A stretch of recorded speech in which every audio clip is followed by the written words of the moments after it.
Welcome back to Macrodosing. It's the only podcast in the world, so you're stuck with us. We're stuck with you guys. We love you guys. Shout out the Macrodosians out there. And you know what time of year it is? It's getting to be bowl season. It's getting to be college football bowls are coming up. A lot of people want to go to these games. What's the best way to go to a college football bowl? A lot of people are asking that question. I'm here to tell you it's Game Time. Game Time is the exclusive ticketing partner of Barstool Sports. Give the gift of an awesome experience this holiday season with Game Time.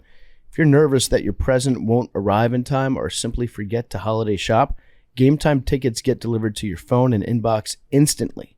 They've got all the best tickets, and you get an awesome price on them. If you haven't given Game Time a shot yet, now is the time. We've been using Game Time all year. We went to a Mets game. We've been going to all sorts of games. Big T's checked out some Tennessee games. He's seen some Braves games. We love Game Time. Billy's gone to some Jets games. Download the Game Time app. Go to the account tab, create your login, and redeem code MACRO for $20 off your first purchase. Terms apply. Download Game Time. Last-minute tickets. The lowest prices guaranteed.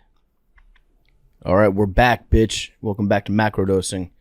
Got the whole squad ready for a good show today. We're going to talk Casey Anthony in a little bit, and more specifically, the new series on Peacock that you can watch, heavily featuring Casey Anthony. But we're back in studio. I just put down some good kava for lunch. That might be the most basic bitch thing that I do is I fucking love kava. I will stand on the table for kava. It's so good. What is kava? Good question, Billy. It is delicious food is what it is. Basically like Mediterranean. It's like the Mediterranean Chipotle. Huh. And so they've got wraps. They've got salads. I'm basically doing an ad for kava right now. You know what I had the other day that was suspiciously like Chipotle but wasn't? This Korean bulgogi grill, but they did it Chipotle style. So you get a burrito or a bulgogi bowl, and it was just Korean style. That sounds good. I've seen that with poke too. Poke is dope. Get like a poke burrito. Yeah, but it's seaweed. It's like seaweed wrapped. You know what? Like growing up, we had fast food. I feel like fast food was everywhere for us. We didn't have any of these like fast but also healthy places. Fast casual, as they say. Yeah, fast casual. There was no such thing as fast casual growing up. It was like, you want food quickly? Well, go to Little Caesars. They got you. It's because you guys were like inhaling that leaded gasoline. You you didn't know any different. Yeah, no, it also made us way cooler though.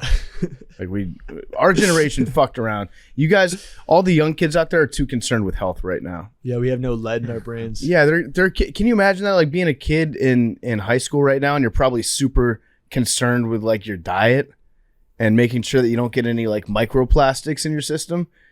Get the fuck out of here. No, they're just struggling with disorders, dude. That's pretty cool, actually. What, being concerned about health? Yeah. Not a bad thing to be concerned about. Not wanting to get cancer when you get older? Not a bad habit to have. I don't know, man. I was microwaving everything when I was in high school. I loved it. I think the dope shit about our generation is we were young and cool, and we know what life is like without the internet. But we're also young enough to know what life is like with the internet. You know what I'm saying? We're like the only generation that understands both sides of things. Yeah. How old were you when you got the internet, Arian? It was probably like 12, 11, 12, something like that. It sounds about right for me too. I think, Your dial-up joint. I remember my first website too. Never forget it. SaulWilliams.com. SaulWilliams.com. Why'd you go there? Saul Williams was like my favorite like poet. Like I found him just roaming around on the internet, and like he became like my favorite writer, and to this day he's like my favorite writer to this day. And he had a message board, and on this message board people used to post poems and stuff, and it was like the first time I experienced like anonymity and being like free, and because like nobody around me was writing poetry. That shit was lame, right? Mm-hmm. Poetry was lame. And so it was like the first time I experienced the anonymity and the freedom to like express myself through literature, and the community was so welcoming that it was just like super dope. And so I frequented it like almost every day. That's pretty cool. I'm trying to remember my first website that I loved. So you're a Sal Goodman commenter. That was Who's Sal Goodman? wait, who's the guy you said? Sal Williams. Sal Williams. Saul Goodman is Better Call Saul. Yeah, so you're Sal Williams commenter. All of us were. It was dope. It was dope. Shout out to any of those people who are still alive. Have you ever gone back and tried to find your old comments? Yeah. So he changed the entire platform of his website a long time ago. When I tried to find it, like I think I was like in college, I tried to find it. Because I had some good shit. And yeah, he changed the format and all those old message boards are wiped out. That's sad. Man, there's probably so much good content on the internet that's been deleted over the years. Just through like websites going down. And you think that everything that goes online will stay online forever. That's not true. There's internet graveyards out there. Ooh, internet graveyards. I like it. Yeah, the Wayback Machine doesn't touch everything. Although the Wayback Machine is kind of cool. Billy, what was your first website that you frequented?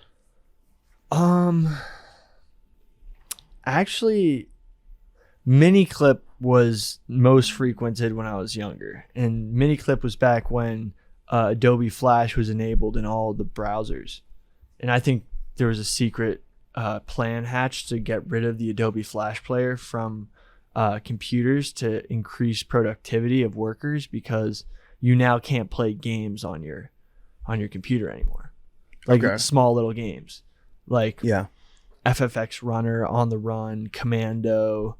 All those little games don't exist anymore. Yeah. So what about you, Big T?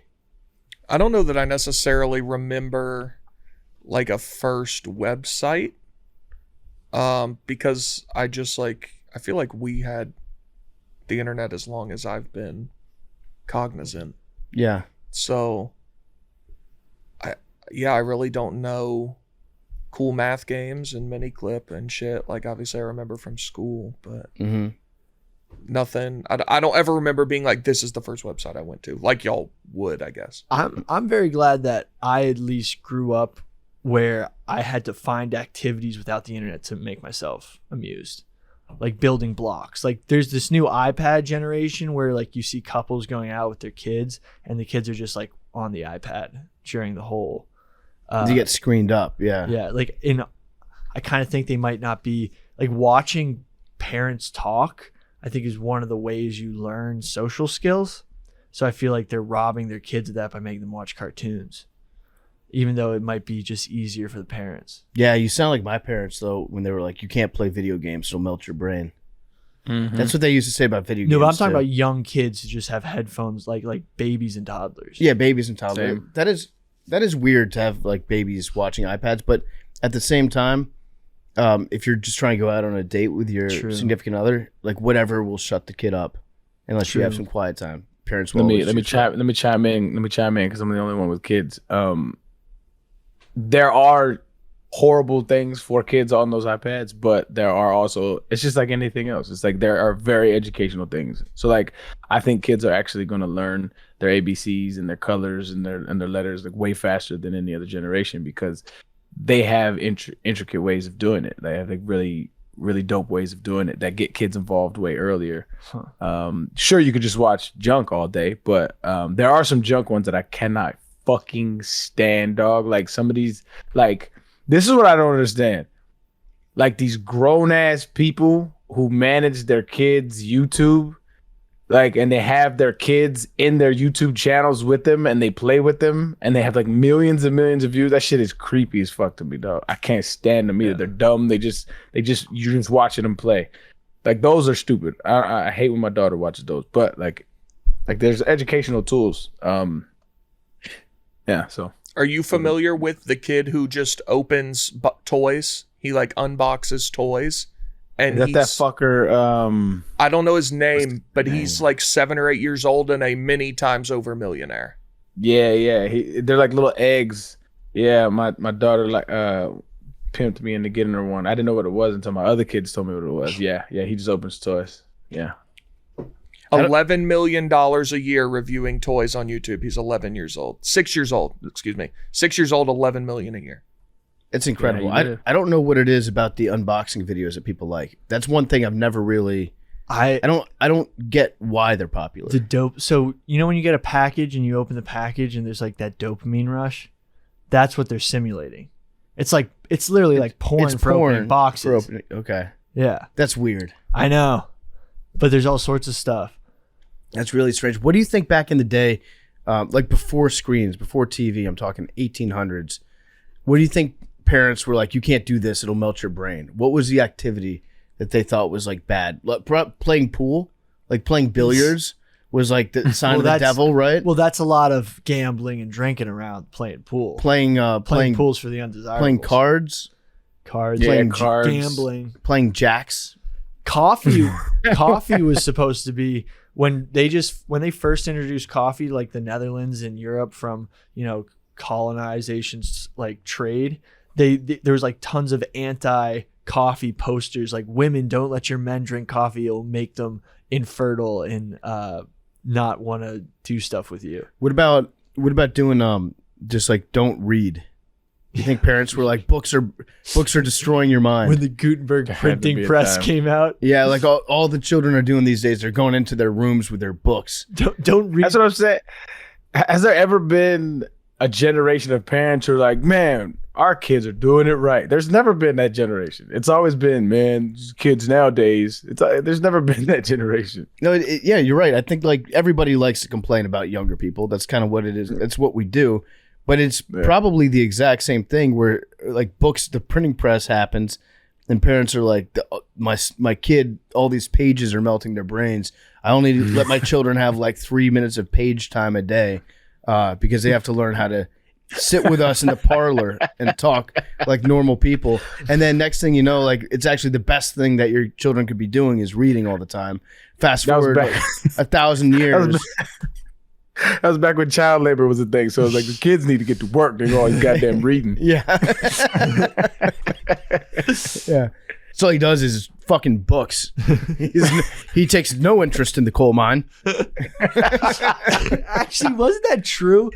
Wasn't that true about some inventor? I think Thomas Edison who used to like skip work, or it was Mark Twain. I think Mark Twain used to skip work to like read books and and go like swimming. It is kind of wild to think that, I don't know, 150 years ago, like 5-year-olds would just like pack a lunch pail and then go into a factory and like hit a time clock and then have to work all day like mending screen doors and shit. They had a boss. Their boss was like 12. Yeah, their boss was like 12. The 5-year-old reported to like a 12-year-old who had worked up the ranks for being 5. They get home from work, they're like hanging their hat on the hat rack, putting their feet up. Their mom's asking them to do chores. They're like, I just got home from work. Can't I breathe for half a second? No, the first thing they do is just like give their parents the money. Yeah. I mean, also they were ripping cigs and like drinking. Yeah. Like there was they got cigarette breaks. Like a 5-year-old would get a cigarette break. There was a gang on the lower west side docks, New York City, back in like the early 1900s, late 1800s, and they were called the Powder Boys. And that was because they were doing cocaine while working. How'd they turn out? I don't know. They probably died when they were all 30. Well, they probably died in World War One. Yeah, that's true. Off the powder.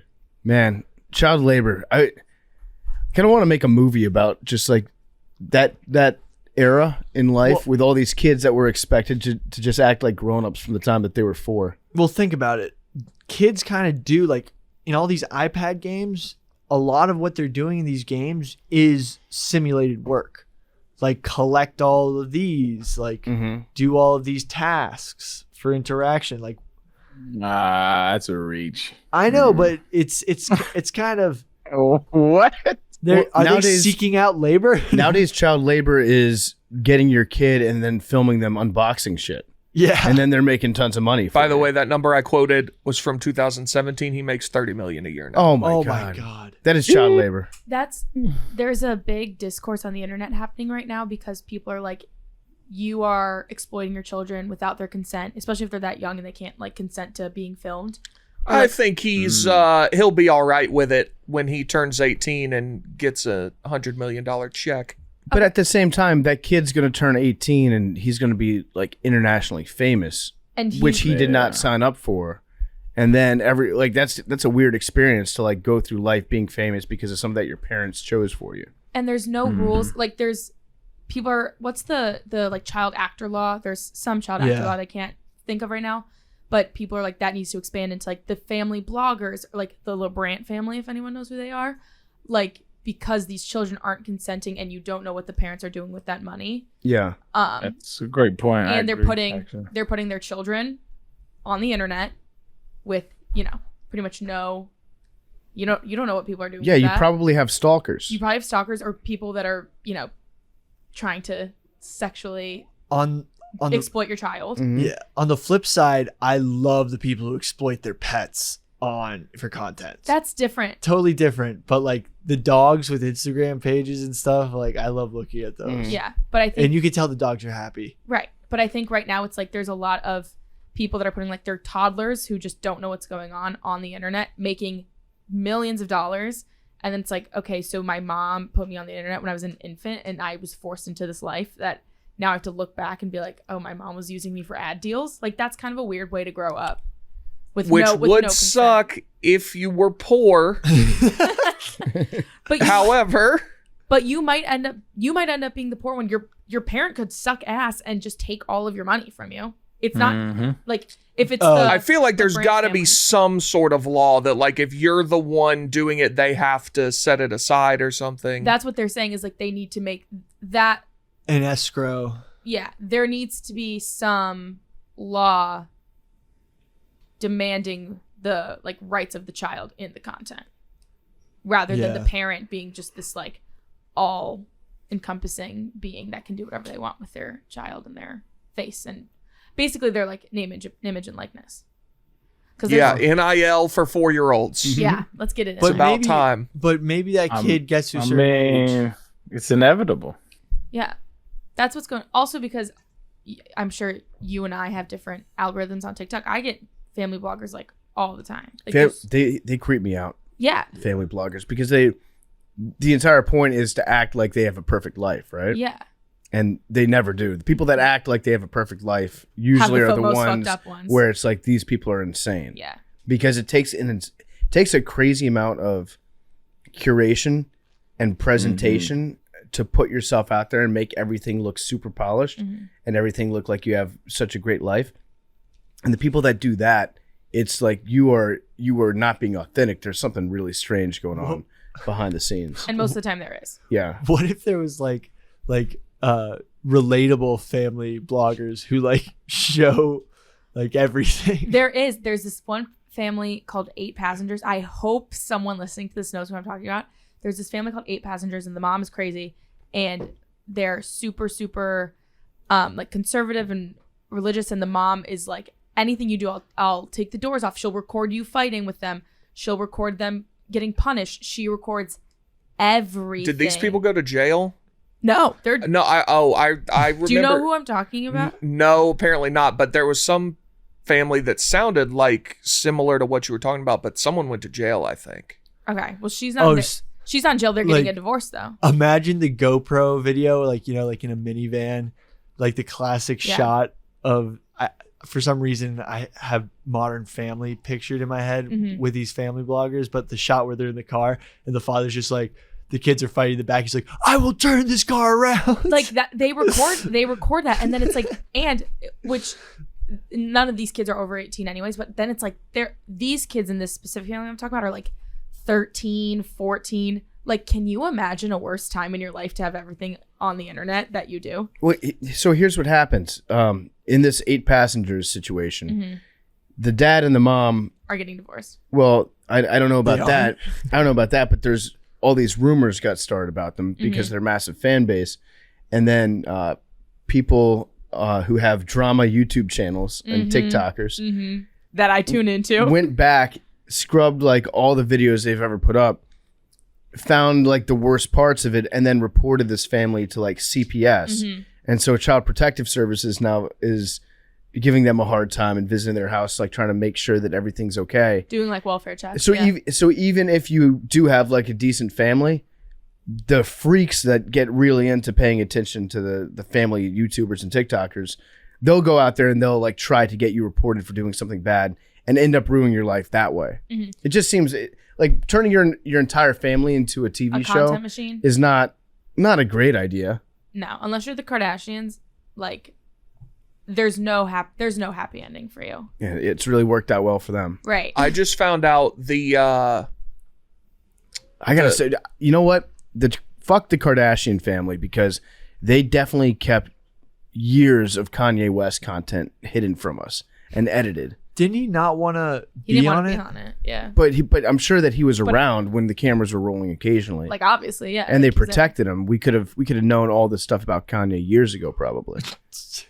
There was that Same. report. There was that report like a while ago. There were like their sources that nobody believed it because I think it was like CNN that reported it. But it was like they have sources close to the family say Kanye likes Hitler, and it didn't really pick up any steam because it was just like sources say. And then come to find out, he blew his own. he was top probably off. the source. He was probably the one telling them. Sources say there's a shrine in the Kardashian house Yeah. that Kanye frequents, but it's always off film. Okay, so yeah, Child Protective Services have been called to the 8 passengers' house, and then there's like there's websites reporting on like their child being suspended from school and why. It's nuts. It's weird to do that to your own family. Or like think about the original family blogger, like Johnny K+8. Look how they turned out. Yeah. Their one son is doing a tell-all on Entertainment Tonight. Or the Duggan family. Or Duggar family in Arkansas. I can go through all 19 right here, right now. Do it. Okay. Oh shit! I shouldn't have said that. Josh, Jana, John, David, Jill, Jessa, Ginger, Joseph, Josiah, Joanna, Jedediah, Jeremiah, Jason, James, Justin, Jackson, Johanna, something, and Josie. You're a freak. That's ridiculous, Maddie. Actually, I was. It's going to help us. It's going to help us in a dozen, but it's kind of. I was obsessed with them growing up. But now they're crazy. They were all crazy. They've always been crazy. Yeah. Now they're criminals. Mm-hmm. Well, how many of them are criminals? I think just one. No, several. How Who's- many kids were there? Josh 19. bad. Josh is the bad criminal. The dad has been indicted for stuff before, and then I think 2 more of the brothers. Oh really? Mm-hmm. Don't quote me on that. That's but a whole crime family. Yeah. Why are they committing crimes together if they all like committing crimes? I think they probably were committing crimes together. Those are the only people that they hang out with. Like, is their family. Yeah. This is how the mafia develops.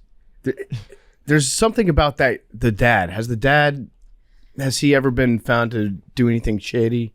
Yeah, he ran for office a couple times in Arkansas. There's something about a person that would choose to have 19 children because I think it's like narcissism. No, they're fundamental Baptists. I think it's narcissism where the guy's like, I need more of myself to be out in the world. It's also this create more Christians thing. Yeah, it's like they're in that sect of Christianity where it's like we need to reproduce and give as many people to the world as we possibly can. That poor Be woman. fruitful and multiply. Yeah, basically. Yeah. That poor after 10, she's got to be like, come on, man. Like, what else? what else do you want? Doesn't it get easier? I don't know. None of us know here. I would no. I would don't doubt think so. that it gets like that. The 19th is easy. And also, you have 19 kids, so you're at least like you're 30 years older than you were when you started. Like, She's probably spent like- close to 50% of her life pregnant, That's wild. and way more than 50% of her adult life. Yeah. like most of her adult life. She probably. How long do you have to wait after a child to get pregnant again? Probably like. You're supposed to wait like 3 months at the very least. Yeah. They probably have an alarm set. Yeah, well, it's Irish twins. Irish twins, yeah. I don't think they have any Irish twins in the family, if I'm remembering. They What have is that? What's an you're- Irish twin? Irish when twins, two when you- kids are born within a calendar year of each other, but Yeah. they're not twins. I thought it was within 2 years One. or 16 months. Something like that. 19 kids is just way too much. Yeah, that was my shit growing up. Well, you enabled them. I did. I put money in their pockets Every indirectly. time one of them gets in trouble, you should just remember. It's my fault. Yeah. Those parents were big time, like, you can't watch TV, anything. That'll, Oh yeah. Yeah. You can just be on TV. Yeah, But they're like, exactly. we don't do TV. We don't dance. The women don't wear pants. No, the whole courting system. Yeah. They did all that. So- Women Courting. don't wear pants. no, they all wore long skirts. Yeah. Oh. Yeah, they do wear something. I was like, what the fuck? Yeah, no, they just wore like skirts or dresses, and then, yeah, they had to go through that whole like courting process. So like if one, I would be married with 10 children at this point in my life if I were one of them. But if I would want to get married, the man would have to like talk to my father and be like, I would like to court Madeline. And then you would have to side hug for a couple months. And Side hug? What's that? They like, you know, when you like They side didn't like someone. hug or kiss or anything. Yeah. They had their first kiss at their wedding. The side hugs for like What? The Yeah. side hug? Did you guys not know any of this? No. I watched the show. Okay. the side hugs what you give the dude who comes up to you and says, "Hey, Where can I my get a hug at?" Yeah. But yeah, they would side hug and then they'd save their first kiss for their wedding day. And obviously like everything else for their wedding night. And then the mom would like have a speech with her daughter, like, here's what you're going to have to do on your wedding night. Mm-hmm. And then you're going to have to do that every night for the next 40 years. Birds and the bees on wedding night. Yeah. And they're like 19 when they're getting married. Oh my god. And then Did they it- go to prison. Did anybody in the family like leave and say like, this is Yes. fucked up? Yes. So now as the Josh, the oldest, is in prison. He for- left involuntarily. Yeah. Yeah, he had he's the guy that had a shed, right? He had like Yeah. a child porn shed. Yes. He had a child that he porn would go shed to. and God damn. he touched his sisters inappropriately growing up. Uh-huh. But so he's gone and in jail as he should be. I'd hope so. Yes, but several of the middle sisters that I liked growing up all left and kind of like woke up to what they were going through, and they're like, this is nuts. They all wear pants now. They all have jobs. Like they kind of are breaking the cycle that they were brought into. Yeah. And they're like, you know, obviously my brother took advantage of me. I was, you know, molested and no one did anything about it. all Wait, this kind of what? stuff. They were getting each The Josh, the one who's in jail now for the child porn thing, touched his sisters inappropriately when he was a teenager and they were younger than him. Oh my Can god. you power rank the Duggars? I can't power rank all 19. They're all pretty low. There's like Give me top 10. okay. No, a couple of them were pretty cool. I'm trying to remember. Jessa, maybe. Jessa, Ginger, Jessa's not the one I was thinking of, but she is cool. yeah, Jessa, Ginger. One of them has a nose ring now, which is sick. Josh, Jana, John, David, Jill, Jessa. Maybe it's Jill that I'm thinking of. Joanna was my favorite growing up. She was a tomboy. She's still kind of stuck in her ways. And then Josh's wife, I feel bad for, Anna. I feel bad for her. Most of the girls actually kind of broke out of their cycle. Yeah. And then like obviously a lot of the guys still benefit from that cycle, so they stay in it. Ginger's the one. Oh I yeah, liked. Ginger's a goat. Wait, how do they benefit? Did anybody marry outside of their race? No. That would have been an interesting episode. Ginger's husband's last name is Vuolo. Vuolo. Vuolo, and he looks. I don't want to speak out of turn. I think he's pretty white still. For sure that you were about to ask. Did anybody marry anyone who wasn't in their family? Well, I mean, That's what I thought you were they getting might at. be related. I'm sure that there's some Distant cousins. there's some very distant cousins. Yeah.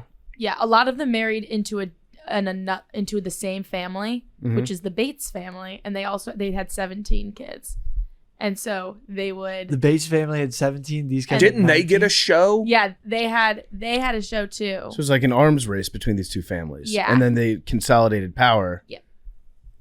And so How now- much money do you have to make to be able to afford 19 children? He was like really rich. He had like a bunch of businesses, I think. And he ran for governor or senator for Arkansas. And I also think once you get a TLC show that does absolute numbers every week, you get Jeez. That's true. They had like a compound. Again, you have to when you have that many kids, but they had like a whole compound. Yeah, but then the kids. And you're in Arkansas. Is it expensive? How do you make a meal?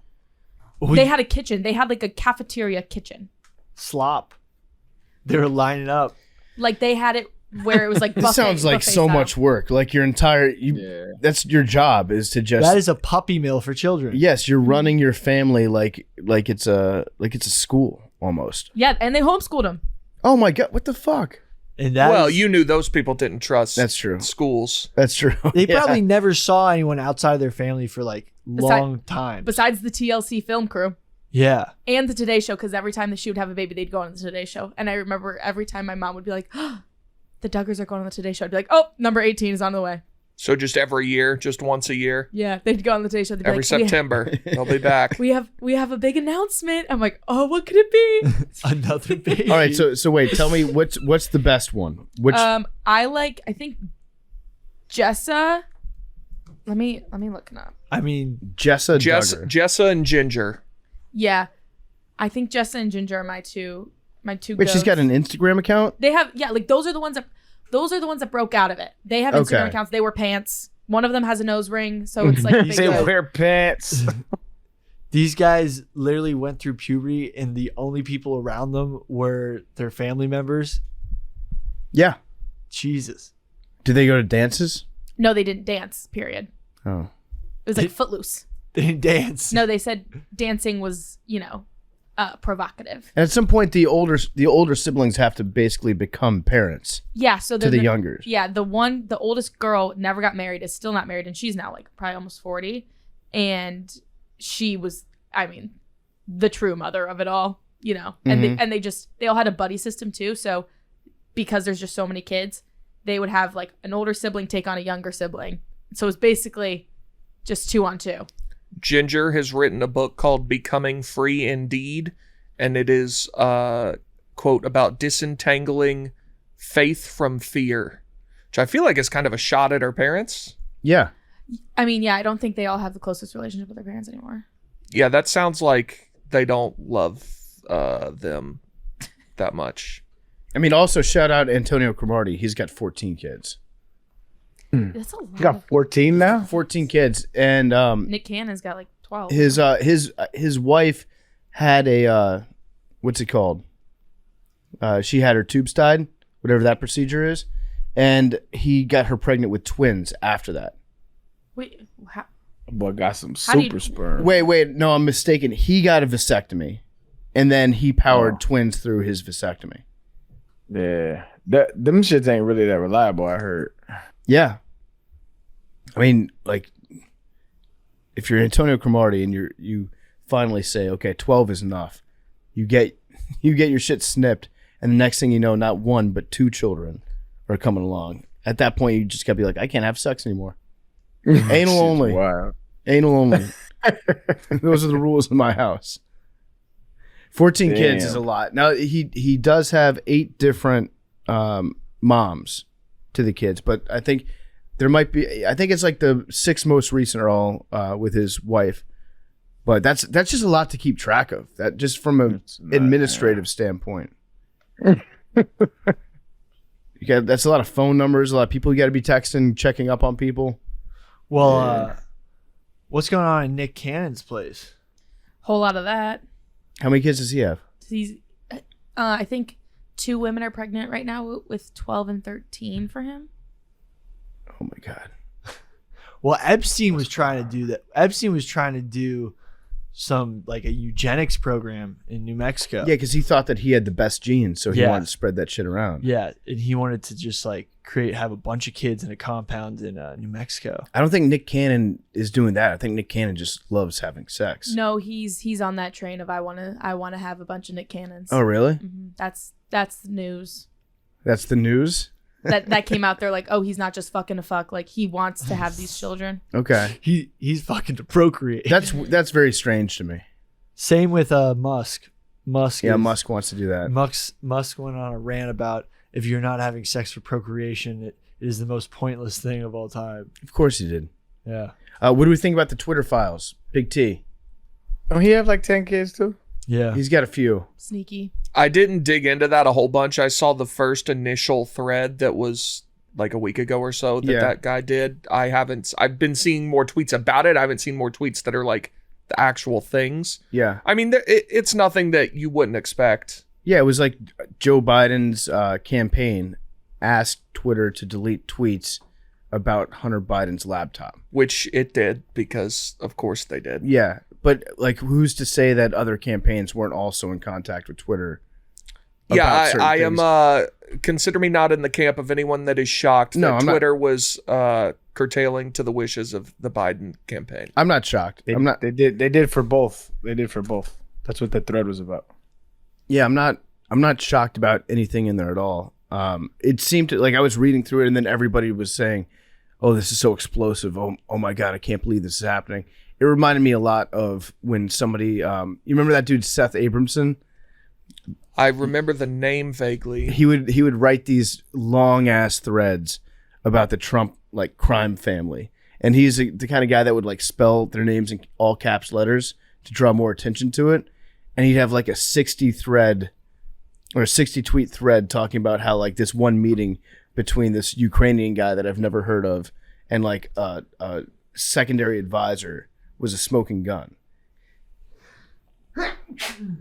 No one's ever gonna go to jail. And then everybody would be like, "Oh my God, I can't believe this just happened. Like this is Trump's going down for this." And then all the Democrats would get like super excited about it, but it didn't mean shit. And then normal people would read it and be like, "I don't understand what any of this means. Why is this a big deal?" That's what's happening every time Elon Musk does something like that with Twitter, I think. Yeah. Literally, no one's gonna go to jail ever. Ever? Of anybody. Disagree. Who's gone to jail? Maybe Casey. Oh no, she didn't go to jail either. Who's? I mean, She did. She went to jail. Yeah, for she a went while. to jail, not prison. different things. Not for murder. But Yeah. But like, who's gonna like? I don't think any of these politicians, any like Trump's side, right, left, no one's going to jail. It's just everyone's threatening to put other people in jail, but no one's actually gonna go to jail. I'm tired about hearing people sending people to jail because no one's going to jail. Hunter Biden's not going to jail. Elite moment of that entire campaign. Yeah, when he said that he would put her right in prison. Because you'd be in jail. He was a heavyweight. Moving on, no one's going to jail. Hunter Biden was literally like, I could imagine Hunter Biden being more of a why am I blanking on his name? He's a party guy. Bang 20 gram rocks like a boss. He's a party I got guy, Tiger blood. Charlie Sheen. Charlie Sheen. Yeah, no, Hunter Biden was just Charlie Sheen. He wasn't like manipulating world governments. Yeah, I think he was just a drug guy. Him, I mean, how crazy. He's just a would big be- drug guy. He like tried to scam Ukrainians out of a bunch of money. He tried to scam a bunch of Chinese people out of money. But I don't think he got more Oh no, than he got a shit ton of money. he got put on salary for that one place out in Ukraine. But I don't think he got a shit ton. I wouldn't call it a shit ton. I mean, millions of dollars is a shit ton of money to anybody. How much did he actually get paid? Let's Hunter Biden paid off. Paid off. That's a good Google search. Yeah. Hunter Biden paid. Did Hunter Biden receive 3.5 million? Because there's a difference also between saying that he got paid and he got given money as part of an investment. Because you could also say like Kushner just got paid $2 billion by the Saudis, but they invested $2 billion into a project he was working on, which is different than just saying, "Here, we want to give you this money. You're on salary." Yeah, so Hunter Biden was a co-founder and CEO of the investment firm Rosemont Seneca Advisors, and a firm 3.5 million was sent to a firm called Rosemont Seneca Advisors as a consultancy agreement. And it was done by the wife of late Moscow Mayor Yuri Lushkov. That was just one example. Okay. So yeah, it got sent through entities. Also, I don't think most Democrats don't care if Hunter Biden goes to jail, right? Like, who cares? Well, I think that what people are trying to get at is just that Hunter Biden may have been used as a proxy for the Biden campaign. I don't know if there's evidence there for that. I don't really care anymore. Yeah, sure. It's all rigged. Send Hunter to jail. Yeah, I don't care. I honestly do not care if Hunter Biden goes to prison or not.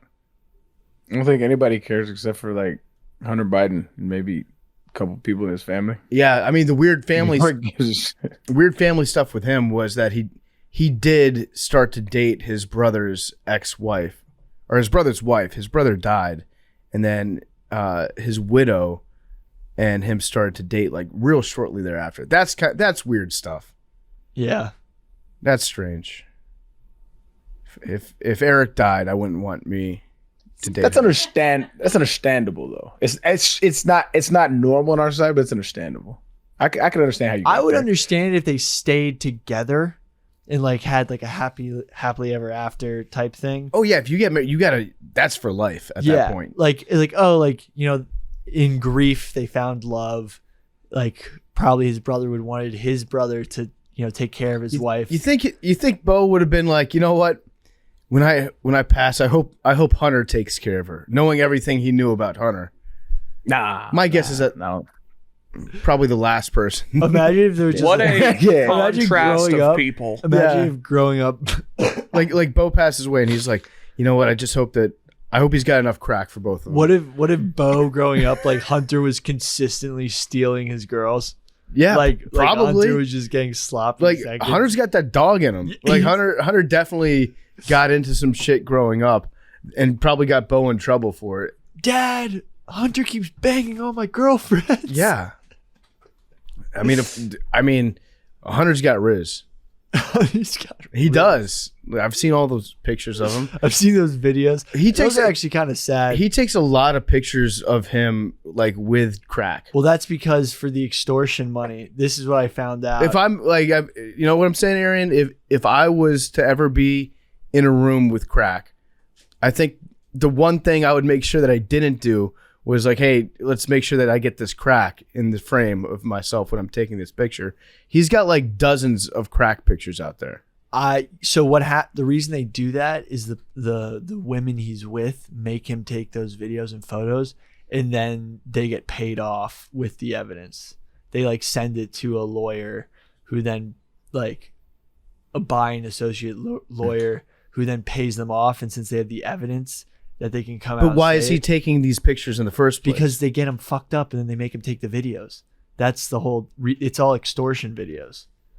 It's because it seems like it's mostly pictures of Hunter with either a gun or a crack, but he's naked next to the gun and the crack. Well, these women are like saying, "Hey, Hunter, send me a video," and then they take that video and take it to a representative who then pays them off.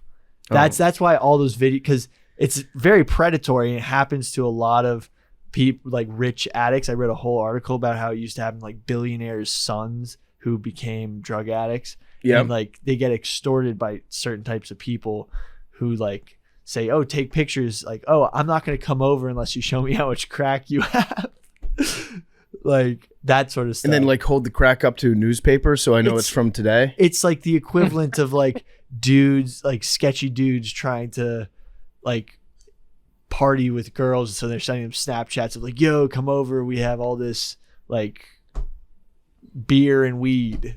I would love to see Billy try to do that to like a girl. I know. Send me a picture of how much beer you got. I'm using this to extort. No, actually, Billy is kind of like the Hunter Biden of bros. Don't say that. But just with like light beer. What? The Hunter Biden of light beer. Check out all this Coors Light you got. That's fucked up. Wait, Billy, can you send me a picture of you next to all the beer? So I know it's real. And then they would go contact you and be like, "Look at this video of Billy with beer." Yeah, no, I would be paid off so I don't release this. I've actually gotten a shitload of people that have DM'd me pictures that Billy sent them. Billy's just like standing naked next to like a case of beer. He's got like a red cup in his hand. And it's like, it's very clearly a Snapchat pic and it just says, "Come through." That's so fucked. I mean, I've gotten those DMs, Billy. You have not. The Hunter Biden. Those don't beer. exist. If you can find a video of me naked next to beer, send it to PFT because it does not exist. Okay, well now I'm gonna get some like deep fakes. Oh yeah, true. Speaking of deep fakes and technology, I spoke about this on Part of My Take, but this AI stuff is ridiculous. This open AI. Yeah. Like I used it to write full prep notes for this Casey Anthony tapes. Did you really? Yeah. So you didn't actually do the work. You had the robot do the work. I had the robot do the work, but I then read, like I did all the research. Okay. But then You fact checked the robot. But then I put my notes. Usually I just show up with notes. I bullet knew points. when Billy brought this up on Part of My Take that this would just become Billy's way of getting out of doing any actual work. No, but like I usually bring notes, right? Like bullet Yeah. points. And I then take those bullet points and I then make it into prose. But I just put the bullet points into the technology and it came out with prose. Can you ask it if if Joe Flacco is an elite quarterback? I actually saw that someone's already done that. Did they? Where? Yeah, I saw it on Twitter. Someone's already in. They said Joe Flacco is an elite quarterback because he's won a Super Bowl. He's passed over 4,000 yards in a season several times. puts it all out. Let me go get it. That should be that's an infringement of my intellectual property. That somebody else has already done that. Do 'em. Yeah, I will. Ask him again, Billy. Okay, let me pull it up. But it's ridiculous. Like, if you type anything into this, like, Have you seen this, Arian? Yeah, I did the other one though. I did the picture one that's kind of going around. yeah, Oh yeah, the one that turns you into like an animated person, right? Yeah, there's like I got the 50 pack. I'm finna do the 100 pack though. How do you do that? What's the name of that? The picture one. You gotta pay for it. Oh, fuck that. It's like $8. So right did it. now, the OpenAI Chat GPT is experiencing exceptionally high demand. Please hang tight. I did blog about it and publicize it, and a lot of people are publicizing it. So I think it is a little under the weather right now with server blockage. Because you blew it up. No, like everybody's blowing it up because people. So I was talking to my cousin about it, who's in college, and he was saying that he can put his whole essay in there and be like, eliminate the passive voice from this essay, and it'll do it. It can literally like edit your work, like edit this whole essay for grammatical mistakes. It is way more powerful than any Grammarly editing software. It is insane what this thing can do. It's kind of creepy. Who wrote it? Who wrote the code? Yeah. The OpenAI. I bet a bunch of people. I don't trust it. I do. The thing is, this thing doesn't have access to the internet after 2021. So if it had access to the current internet and current events, it would be able to distinguish, like, it would be able to write news articles, blog posts. Probably you could program it to do it like every day. So like it could definitely, you could run Barstool Sports off of one AI system of a blogger. And it would blog all the pertinent stories. Oh, judge deal release, be able to write the whole thing, like just off of a couple bullet points. But all of these things just read very formulaically. It's not like writing things like you're talking about Barstool. It does not write things the way things on Barstool are written. Right. But you know how we have blogs that get a lot of clicks? They don't really have an opinion. It's just sort of a regurgitation of current events because people want to get the blog out quick. Sure, but like even that, like the way this thing writes things, it's just very, you can tell it was not written by a person. Have you? Yes. Well, you can also tell it to write it like a person. And then Okay, it's crazy. There's like AI detection. I read the ones like what you told it to write, and it reads very much like, I mean, it is formulaic point by point. Yeah, but PFT, it's how like a fourth grader would write an essay. Like, this is my thesis. This is the next sentence. This has this because. But that's exactly how you're supposed to write it. Like, if I had this in high school, I definitely could have figured out ways for it to do all of my like short answer homework. Just like put in the bullet points. It probably could even analyze quotes, which is wild. Anyway, it's definitely an academic weapon for all those still getting grades. Academic weapon. I like it. Yeah. Imagine being a teacher right now and trying to figure out if people are cheating. Well, you have to put it through an AI detecting software. Oh, really? Yeah. So like not only do you have to go through plagiarizing software nowadays if you're writing an essay, there's then AI detection software that can be subverted by the AI if you type in the in the command thing, write an essay about this, but make it seem like a human wrote it. It's wild. Yeah, I'm just very glad that I'm not a teacher right now. It sounds awful. Like, now what's the point of even teaching people how to write? Yeah, I'm all for it. Take us into the next generation. I'm over this shit. Real quick, want to talk about baseball. Get Avery's take on the Aaron Judge situation. It's great. Aaron Judge, San Francisco Giant for about 5 minutes yesterday.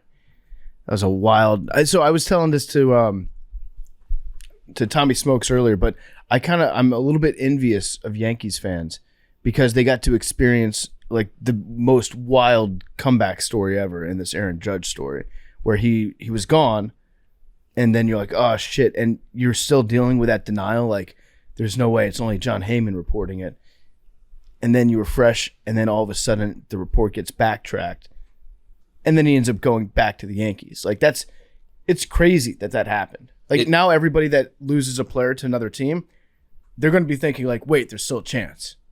Right. Maybe this report's wrong. Yeah, it's a huge win for the Yankees. I mean, first of all, he spelled his name wrong, deleted the tweet, then posted again.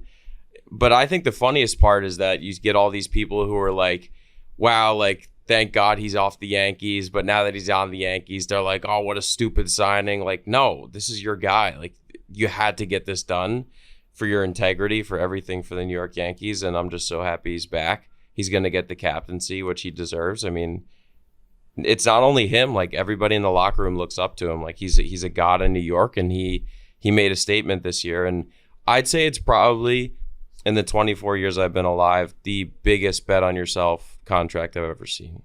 Yeah. And what about the fact that it came out yesterday that the balls were juiced at Yankee Stadium? That is insane. Mm-hmm. Well, it goes both ways. No, did you read the report? Well, the Yankees aren't the only ones just hitting the juice balls. Okay, The other teams playing there also hit the juice balls. okay, but do you not think it is a major scandal that Major League Baseball was not only using different kinds of baseballs in the season, but was intentionally giving the juiced baseballs to the Yankees to let Aaron Judge get this home run record, and then they also Well, they didn't specifically say that, but it's it implied. does say that there is empirical evidence that the Yankees had those baseballs more than the other teams Wait, so if from the data that they had. if the Yankees had, if the MLB was doing this, then who did the report? Some journalist, I don't know. Here, I'll find it. I also don't get how they're that much more juiced. I saw the weight differences. The discrepancy isn't crazy between baseballs. Not every baseball that comes out of the factory is the same exact weight. That's just impossible. I am assuming we know that MLB has used different baseballs the last couple years going back and forth. So, and I think we know it was intentional. So I think we know enough to know. But in this graph, the blue is the Yankees. Yeah, I saw it. So the Yankees had those balls way more than everyone else combined. Yeah, I saw the chart. I just don't think it's like fair to really say, considering that it's just impossible to have every baseball weigh the exact same. Define juice Well, ball. one, it's actually not. There are 3 different types of balls. One that weighs about 114.5, would that be ounces? Probably not ounces. Grams. Maybe? One that weighs 115.5, and then one that weighs 117.2. Oh, the total weight of the balls, that might be ounces. No. No, that would be No, like no, 8 no. pounds or Yeah. something Yes, crazy. grams, I'm assuming. Yeah. Well, that's what I'm saying. Look at the discrepancy. I'm talking, they put mud on the balls. Like we're talking about little numbers here. We're not, I think they did enough research into this that we know they're different baseballs on purpose. But do lighter balls Also, they- travel farther? Do we know that for a fact? I don't know if it's lighter or which one it was. The more batter-friendly weight profile, it says. I don't know which ball that was. Because But they were also used all in the postseason, which was also intentional. I mean, That's at for the end of the ratings. day, it's still Correct. I mean, at the end of the day, it's still nearly impossible to hit a baseball. You can't just discount what Aaron Judge did. Well, I think that we can discount what he did compared to the oldest, one of the oldest, most storied records in baseball, because everybody has to hit a baseball. That's part of being a baseball player. So Right. everyone, it's not easy for anyone, but at the same time, it looks like the Yankees were getting the juice balls, the Goldilocks balls, as this report calls it. Further adding to the claims that I guess Aaron Judge is a tap-in merchant. He's a tap-in guy. He's like hitting them 314 feet with juice baseballs. Yep, tap-in merchant, Aaron Judge. I like that reputation. Pudge. That's fine. Yeah. Chris Kreider's a tap-in Pinaldo merchant too. and Pudge. Yeah, Pinaldo and Perrin Pudge. Yeah. For 90 seconds, can we talk about the Heisman Trophy? Yeah. Yeah, hold on, Because it's- let me time you. Okay. I'm gonna time you. Well, let me get my extra like 3. It's disgusting. No, you get okay. Tell It's you, Wait, sickening. hold tell on. you what, Ready? Big T. I have to go use the restroom real quick. Oh well, if I don't want to just go on like a rant. No, I'm gonna I time thought you were Okay, as all right, sickened yeah, as I talk. was. Let's talk. Yep. I thought you I'll hold were it in. incensed also. I'm very incensed. I think it's bullshit what they did to Hendon. 3, 2, 1, go. I mean, Stetson Bennett being a finalist is a joke. I also want to know all these media members who tweeted, "This is bullshit, this is wrong." Who voted for Stetson Bennett then? Because y'all were the ones turning in the ballots. So someone's lying somewhere. But yeah, it's just bullshit. It's just a joke. It is a joke. I feel really bad for Hendon. He probably should have won the thing, let alone been a finalist. But I think it's bullshit. And if you've just watched the games, Stetson Bennett had between just his tight ends, just guys that you could just hand the ball to, and then they Oh, it's go run crazy. 70 yards. it's crazy. 5-star at every position on the offensive line. Yep. It's nonsense. 10 seconds, closing Hendon, thoughts. I think it's bullshit. And then I think that we should award Hendon Hooker the first ever Macrodosing Heisman Trophy. Well, we The won't use the Henman. H word, but we'll come up We'll with call an it the award. Henman Award. The Hinman Award. Yeah. The Hemden Trophy. There we go. I like that. Hinman? He should be in the Heisman Trophy. I want the University of Tennessee to officially boycott the Heisman Trophy forever. We've been screwed now 3 times. Johnny Majors lost to Paul Hornung on a 3-7 Notre Dame team, Who could despite forget? having infinitely better statistics. Peyton Manning, the most fraudulent award ever given in professional or amateur athletics, the 1997 Heisman Trophy. Who got that? And Was that Charles Woodson? Woodson. Yeah. And now this. I think if any Tennessee players ever in consideration going forward, they should respectfully decline. Okay, wait, Arian, you said that Charles Woodson deserved that 97 trophy. Yeah, we've done this before. We've talked about that before. He had an amazing, like, what are we talking about? He was like, went both ways. Like, come on, fam. All right. I'm not saying Peyton didn't ball. That's what I'm saying. 'Cause I don't Billy- Tennessee on my bumper again. I can't wait. Avatar's coming out like Oh, 8 days, and I got yeah. the cabinet stock full of 3 chi. Eric- I can't. Did you fucking wait. read that review that the guy put on? I think we sent it in the Macrodosing chat. Yeah, why don't we Of course, read it for everybody? I people? get tagged in anything Avatar. I get tagged in it. That guy also, the tweet from that guy, he gives like every blockbuster movie like 2 stars. Huh. So to give Really? yeah, he gave Dune and Infinity Wars 2 stars, and then he was like, "This is like a masterpiece." Avatar: The Way of Water. Lol. Imagine being dumb enough to bet against James Cameron, or Teen Alien Sigourney Weaver, or Giant Whales subtitled in papyrus. Light years better than the first, and easily one of the best theatrical experiences in ages. Streaming found dead in a ditch. I'm actually so excited to go watch this in theaters. Of course, bro. Of course. You know what's weird is like, and this is how I know it's gonna do good, man. It's like you have the anti-Avatar. You know what I'm saying? Like you have people like, I have no interest in this. It has no cultural impact. Shut the fuck up then. Like, why are we talking about it then? Why are you talking about it? If you have no interest in it, stop fucking talking about it, bro. You mad because your movie sucks. I feel It's like our it does movie. have cultural impact too. Like that's What does it even? I mean, what does that mean? Like what does cultural impact mean? Like, what does that mean? it brings people together. That's what I'm saying. Like somebody got to define cultural impact. You know what I mean? Because like, whose culture? What culture? There's different cultures within our culture. Yeah, Like, exactly. it's a silly fucking thing to say just because you didn't see it when it first came out, and now everybody is excited to see it, and you on the outside, fuck off. We've been waiting 10 plus years for this, doggy. Fuck y'all. Mhm. Speak your Can't words, fucking Arian. wait. Speak your words. Arian, I do have to ask, just because I went back and looked again. Charles Woodson, 1997, had 7 interceptions. That's great for a defensive back. But listen, give me 1 second. I want to ask you a question. You said he went both ways. If you had to guess how many receptions for how many yards he had in 1997, what would you guess? Handful.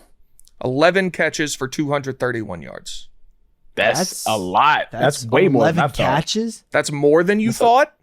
Yeah, that's more than I thought. I thought it was like 5 or 6. 11 catches, 238. That's He also had punt returns. You know what I'm saying? It's like He had 1 like kick there's- return touchdown. he had punt return. 1 punt return touchdown. That's what I meant. Okay, how many did Peyton Manning have? Rest my case. Peyton Manning played quarterback. Bro, you're never gonna get me to concede that quarterbacks are better athletes or football players or most valuable of anything. Like I don't think they play the same sport as everybody else. Not better And so athletes. it's like, well, that's what I'm saying. Like, dog, you have people playing entirely different sports. Like kickers and quarterbacks don't play football. It's wild. It's just and so like MVP, Heisman, like all that shit. It's just given to quarterbacks because they quote unquote lead the team. Like, but I'm unconvinced of that. Like people call me a hater all the time. I don't give a shit. Like I just don't think that quarterbacks play the same sport as we did. Like they have the longest lifespan because nobody can fucking touch them. You can't touch them during the game. You can't touch them during practice. You can't touch them during training camp. And you're like, oh, quarterbacks last longer. It's because the rest of us getting beat the fuck up. That's why. I see what you're saying athletically. But I mean, quarterback is an extremely valuable position. I'm not saying it's not valuable, right? That's what I'm saying. But like, quarterbacks are some of the most least athletic people I've ever met in my life. Like, and so it's hard for me to say you're more valuable than like, because like if you put 5 quarterbacks and have them block them for alignment, like what are we talking about? Like, it's just not, it's a game that has like so many variables involved. So to have one person be responsible for all those wins and losses, it's just ridiculous to me. So like I look at the overall player when I look at it, but that's just me. You know what I'm saying? That's just me. That's just how I look at it. I don't necessarily agree with what you're saying, but I see what you're saying.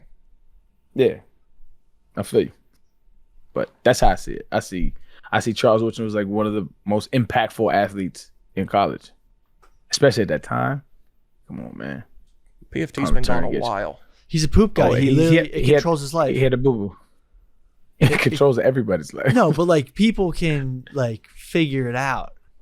You know, like PFT just when he What do you mean? What does that mean? When he has to go, he has to like go. I feel like that's that's everyone. Like, what are you going to do? Shit your pants? 99.9% of people. Can you not babies control your bowels? I mean, I could hold it for like a little while if I absolutely had to, but like, why would you want to do that? It's really bad for you to hold your poop in. Sorry, I have stronger bowels. I wouldn't know because I don't. What a fucking alpha! You don't shit. Yeah, Kim Jong Un.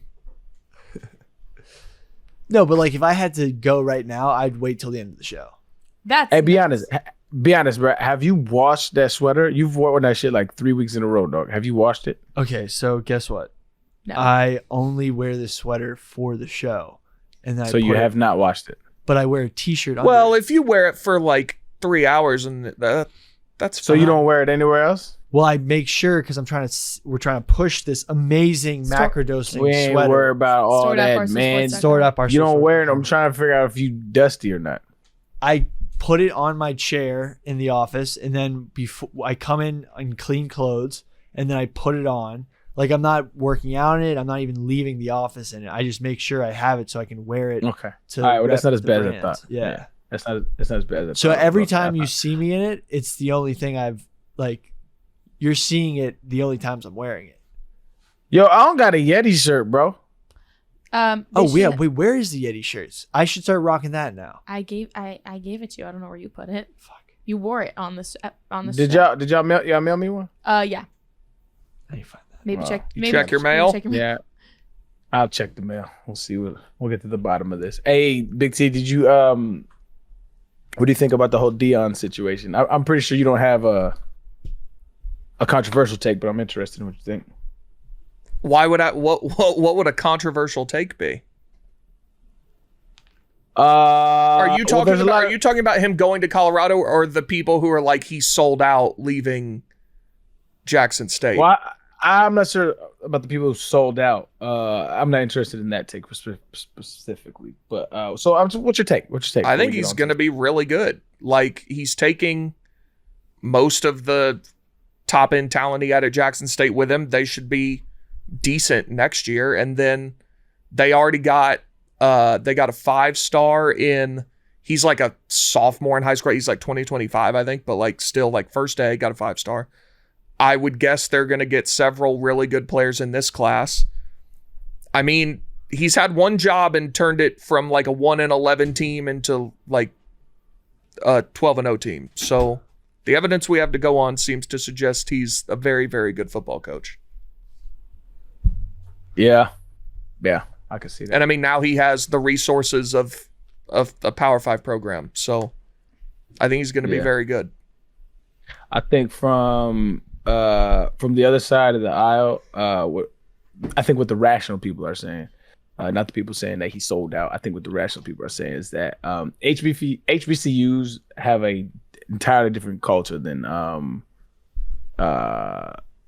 do they call them? PWI? Power 5? PWIs. Yeah. They have an entirely different culture than those. And so like I think people are upset that Deion kind of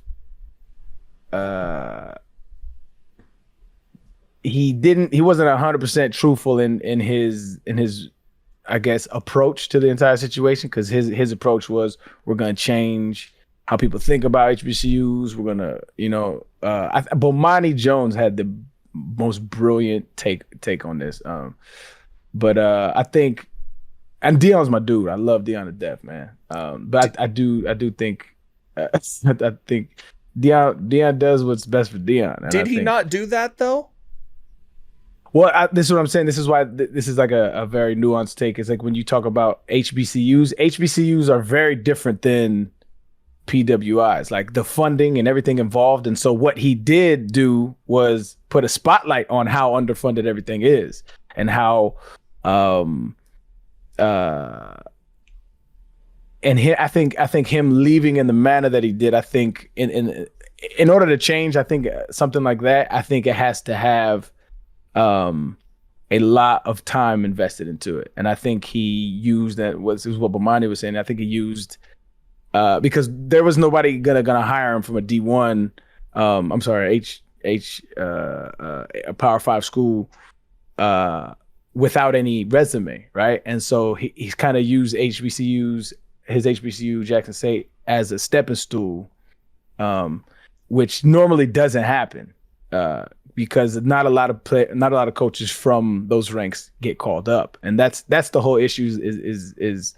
Is you kind of use it as a, I understand both sides of the argument. I'm not involved in it intricately enough to say, so I'm just stating what the other side says. Bomani, like I said, Bomani said it really brilliantly. Here's the thing about Deion going to Jackson State was that he went there because there weren't a whole lot of other schools that were willing to give Deion Sanders, with zero coaching experience, the reins to a program, a head coaching job. He would have had to go back, and he would have had to start off as an assistant, probably like a defensive backs coach or assistant defensive coordinator, work your way up. Well, not only that, there was another HBCU that I think gave him his degree, right? Or like let him finish it in a speedy process, so that, because you can't coach without a degree. And so there was another HBCU that sped that process up for him. And so it's like they kind of feel used in a sense. But the thing is, like, Deion, he went to a school that gave him an offer. He also interviewed at Florida State. He wanted to be Florida State's head coach, and they did not hire him. And so he went to a school that would let him be a head coach right off the bat. And then he's now going. He used that to try to go to, or his experience there as a resume when a school did come from a Power 5. He used his experience there as his resume to get that new job. But that's no different than any other coach in America. The criticism that I would have of Deion Sanders would be the exact same criticism that I would have of any coach that leaves for a new job across the board in college football. And it happens every year. It happens all the time. They don't have to finish out their contracts. Nothing matters. There's no such thing as loyalty. Deion Sanders did what's best for Deion. But yeah, that's true. But also you could make that exact same claim about any other head coach in America. Yes, they do what's best for them. Breaking news. True. Yeah, true. But I think, like I said, like HBCUs are kind of different in the sense that like the culture involved them and like the longstanding traditions that they have. And he went there under the guise of, we're here for y'all. We're going to change this. We're going to change the landscape of this. And that was really never the case. He just wanted to use it as a stepping stone to build his resume, which we know now, right? But like when you come in, it's like, well, just say that. I don't think those are mutually exclusive, though. I mean, he got the number one recruit in the country to go to Jackson State.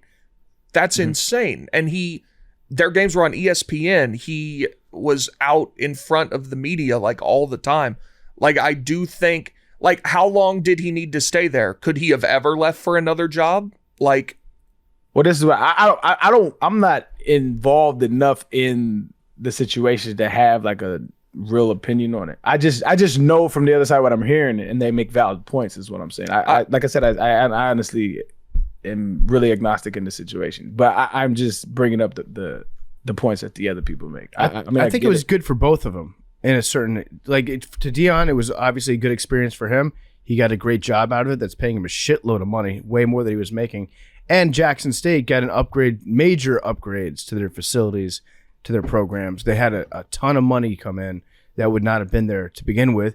Now, yeah, Deion did say things like, I got brought here to change it. I think he said, like, God is calling him to be like an HBCU guy. And then he did leave after that.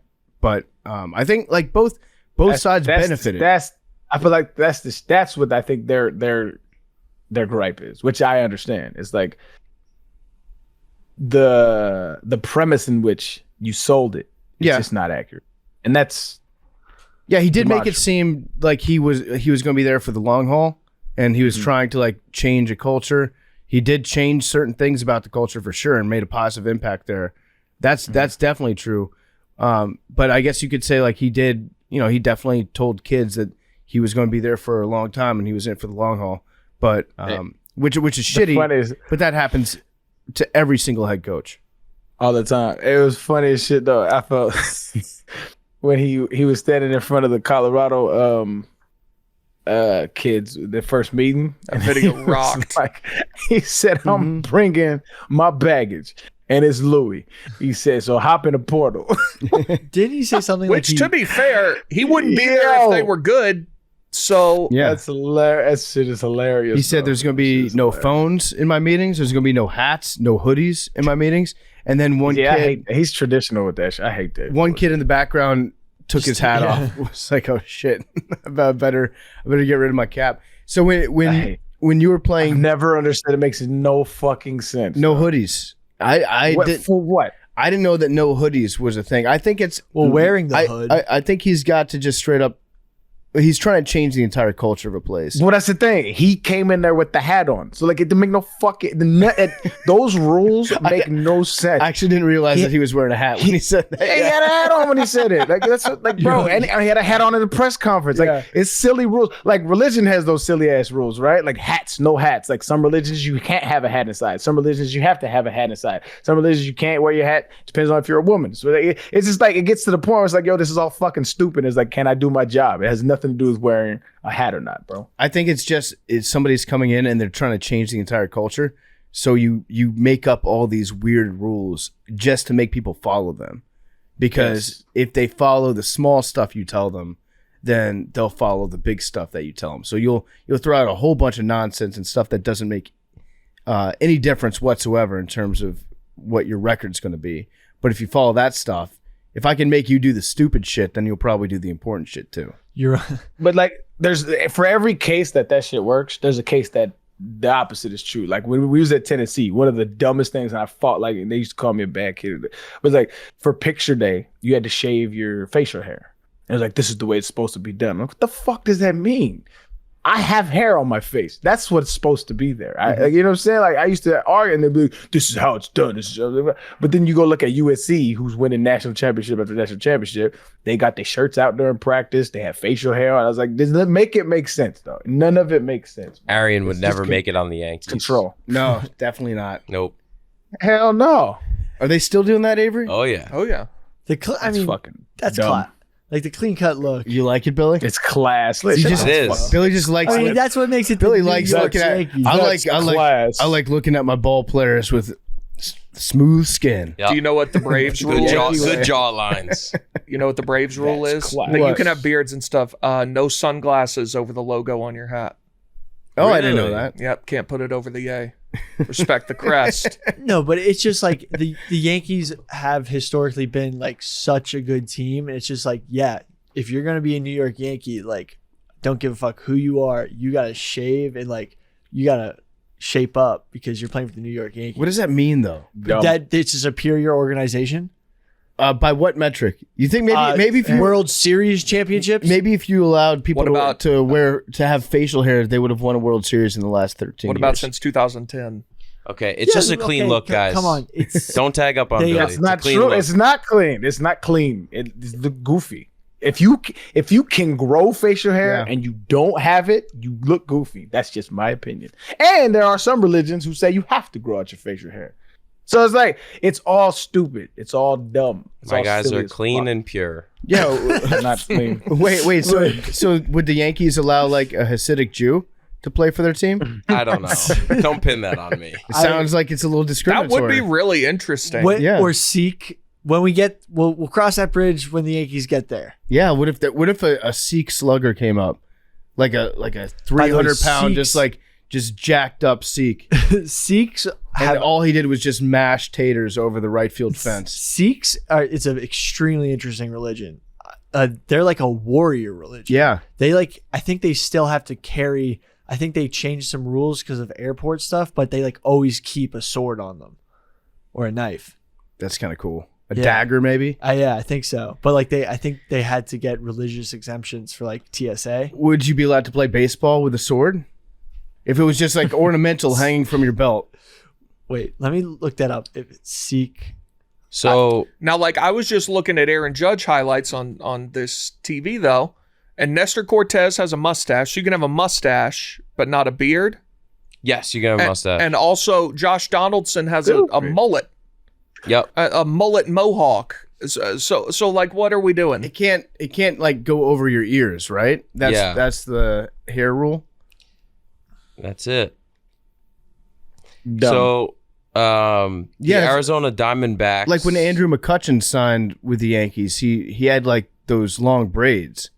He had to cut them all off, right? Yes, he did. And so last year, the Arizona Diamondbacks selected Jacob Steinmetz, who was the first Orthodox Jew to be taken in the MLB draft since the 1965 inception.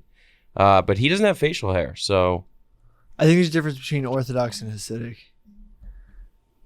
oh, Yeah, with the hair, with the sideburns. I bought an antique. I helped pick up an antique piece of furniture from some Hasidic Jews in Brooklyn, and they have some really good antiques. That's good to know. That was like 2 weeks ago. That's good to know. I still think that it's bullshit that the Yankees won't let you grow your hair out. Yeah, It's stupid. yeah. So the Sikhs have a kirpan, which is a curved single-edged dagger or sword, a dagger or knife carried by Sikhs. And their whole, so their philosophy is being saint soldiers. Okay, I like Showing no fear on the battlefield and treating defeated enemies humanely. Truly brave who fights for the deprived. It's just like fascinating. Like all those, like Sikhs are warrior saints. That's awesome. that. Yeah, it rocks. Like crazy mentality.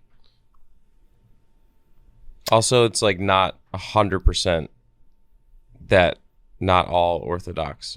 Like if you're Hasidic, you're Orthodox, but not all Orthodox Jews have to be It's like Hasidic. squares and rectangles. Yes.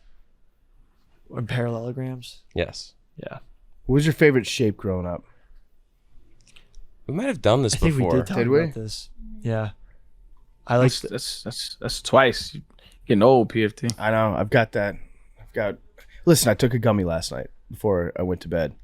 And it's still hitting hard. Nice. I had Yep. too much gummy. You missed the 3 ad. I got so high last night. I took the gummy at like 10:15, and just trying to get myself to fall asleep. And I started watching YouTube videos about the process of how oil and natural gas is trapped inside the Earth's crust and how we extract it. And it was like the most fascinating thing in the world to me. And I did that for about an hour last night, and I don't remember anything about it. But in the moment, I was like, "This is so crazy! Oh my god!" So like that's this different strata of the ground, and that's how we access it, and then we refine it. I learned soup to nuts. I'm talking like from dead dinosaurs to how oil is created and what types of geological features are required to create like pockets of oil. What did that tell you about Qatar?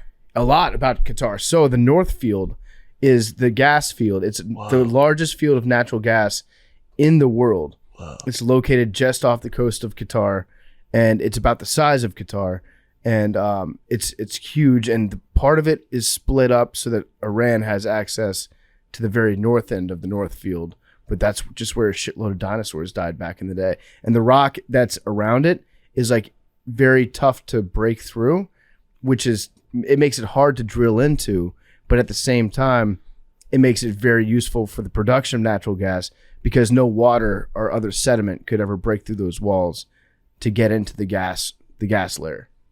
So that's what I learned. I learned a bunch of stuff about gas last night. Well, for the record, it's not dinosaurs actually. It's usually vegetation and moss or whatever, carbon matter, trees, like forest floor type stuff. Right. So in 200 million years from now, the layer that's from our civilization right now it's not going to be like just bones. It's going to be everything that you see outside. Yeah. Will be trapped. So well, in 200 million years, where's the gas going to be at? Yeah, I mean, if you think about it, there's not going to be as much because think about all of the highways and destroyed. So the Amazon rainforest. Yeah, that's going to be like Brazil is going to be very, very valuable territory in 200 million years. Yeah, but if humans even exist, we're still using fossil fuels. I might buy a few acres down there just to stash away. Yeah. Can you buy rainforest? I bet you can. Loggers do, like logging companies buy the land. Yeah, but I just want to hang out on, just to go camping. I would be down to create a compound, a fully self-sufficient compound in some rainforest type area. That'd be sick, wouldn't it? Yeah. Or somewhere I don't know. I don't think it would be the best place in all this global warming. As our investment guy, Billy, let me know how much it's going to cost to buy and build a compound in the Amazon rainforest. Okay. Can you do that for me? Yeah. Cool. All right, Casey Anthony, guys. You guys want to talk about her? Yeah. Do you want to hear the summary by our trusted chat GPT? Yeah, let's see what the AI robot has to say about Casey Anthony. Okay, so I just typed in what happened to Casey Anthony in the Casey Anthony case in 1,000 words. The Casey Anthony case was a highly publicized and controversial murder trial that took place in Orlando, Florida in 2011. The defendant, Casey Anthony, was accused of killing her 2-year-old daughter, Caylee Anthony, in 2008. After a lengthy trial and extensive media coverage, Anthony was acquitted of murder and manslaughter charges in 2011, but was found guilty of 4 counts of lying to law enforcement. The case began in July 2008 when Casey Anthony reported her daughter missing to the police. She claimed that Caylee had been kidnapped by a nanny named Zenaida Gonzalez, but police quickly became suspicious of her story. They discovered that Anthony had been lying about her job, her home address, and other aspects of her life. She also had a history of partying and drug use. As the investigation continued, detectives searched Anthony's car and found evidence that suggested Caylee had been dead for some time. They found hairs that matched Caylee's DNA, as well as a strong odor of decomposition and evidence of chloroform. In December 2008, Anthony was arrested and charged with first-degree murder. The trial began in May 2011 and lasted for 6 weeks. The prosecution argued that Anthony had killed Caylee in a fit of rage, possibly because the child was interrupting her partying and social life. They presented evidence of chloroform and hair found in Anthony's car, as well as witnesses who testified that Anthony had lied about her daughter's whereabouts. However, the defense team countered by suggesting that Caylee had accidentally drowned in the family's pool and that Anthony and her father had panicked and covered up the death. They also argued that the prosecution's evidence was unreliable and the police had conducted a shoddy investigation. In the end, the jury found Anthony not guilty of first-degree murder, aggravated manslaughter, and aggravated child abuse. She was convicted on 4 counts of lying to law enforcement, but was given credit for time served and released from custody. The verdict sparked widespread outrage and disbelief, with many people arguing that Anthony had gotten away with murder. Some critics pointed to the fact that Anthony had hired a high-profile defense team and had benefited from widespread media coverage.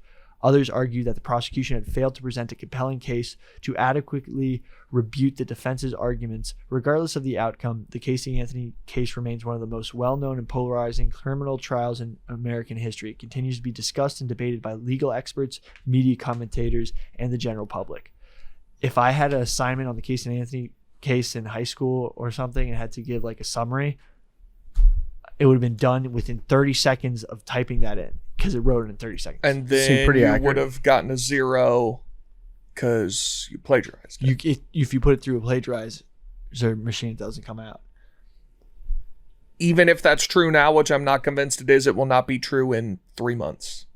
Okay. Yeah, it's like doping in the Olympics. The second somebody figure out a way to get away with it, then the scientists catch up to They it. have the AI detector, but I'm going to take the stance for the sake of the discourse. I don't think she should have been convicted at all. I think by the law, she's innocent. Do you believe that, or are you just trying to play devil's advocate? I'm playing devil's advocate, but there are a lot of but Billy points. definitely believes it. He sees. 'Cause So that's the most nuts thing we'll you've get to that. We'll get to that. I think she's innocent. All right, here we go. I here actually we go. think she's No, innocent. all right, let's talk about this I think documentary. Wait. I think Because she's Arian and Billy, you guys watch this documentary. I thought I was going to be on an island here. Listen. Whoa, No, whoa, this documentary, whoa. I don't know how Fuck she. Say, hold on, we working backwards. Let's talk about the evidence. Fuck the documentary. No. Talk about I the want evidence. to. I think it's important to mention both. I want to frame the discussion regarding the documentary because it's important to note that I'm pretty sure that Casey Anthony got paid for this documentary, if not like helped to produce it herself. She was not given creative control. It's basically The Last Dance if it was about Casey Anthony. It's slanted. It's like Michael Jordan. What's wrong with The Last Dance? Well, it's a great documentary, but Michael Jordan he was in charge of the whole thing. He was a star. I don't want to the star witness, the star interview. I don't want to see nothing from the Bulls other than through Michael Jordan's eyes, bro. What are you talking about? It's if I did it, but Casey Anthony Exactly. It's like, Casey, please tell us because you're the star of it. The documentary would be nothing if it wasn't for her. So they obviously That's treated her what's up. like the star. That's what's the interview. up. Let's talk about the evidence. Though. Yeah, you couldn't prove. Like, look, the defense proved. The prosecution proved that Caylee had definitely been killed by mysterious circumstances. Like, proved that she definitely was in that. Actually, I don't know if they definitely proved she was in that car, but like the child had died, and they like explained in a well layup way the child had died. Someone definitely murdered the child, but in no way did they definitively prove, besides a lot of assertions, that she'd actually done it.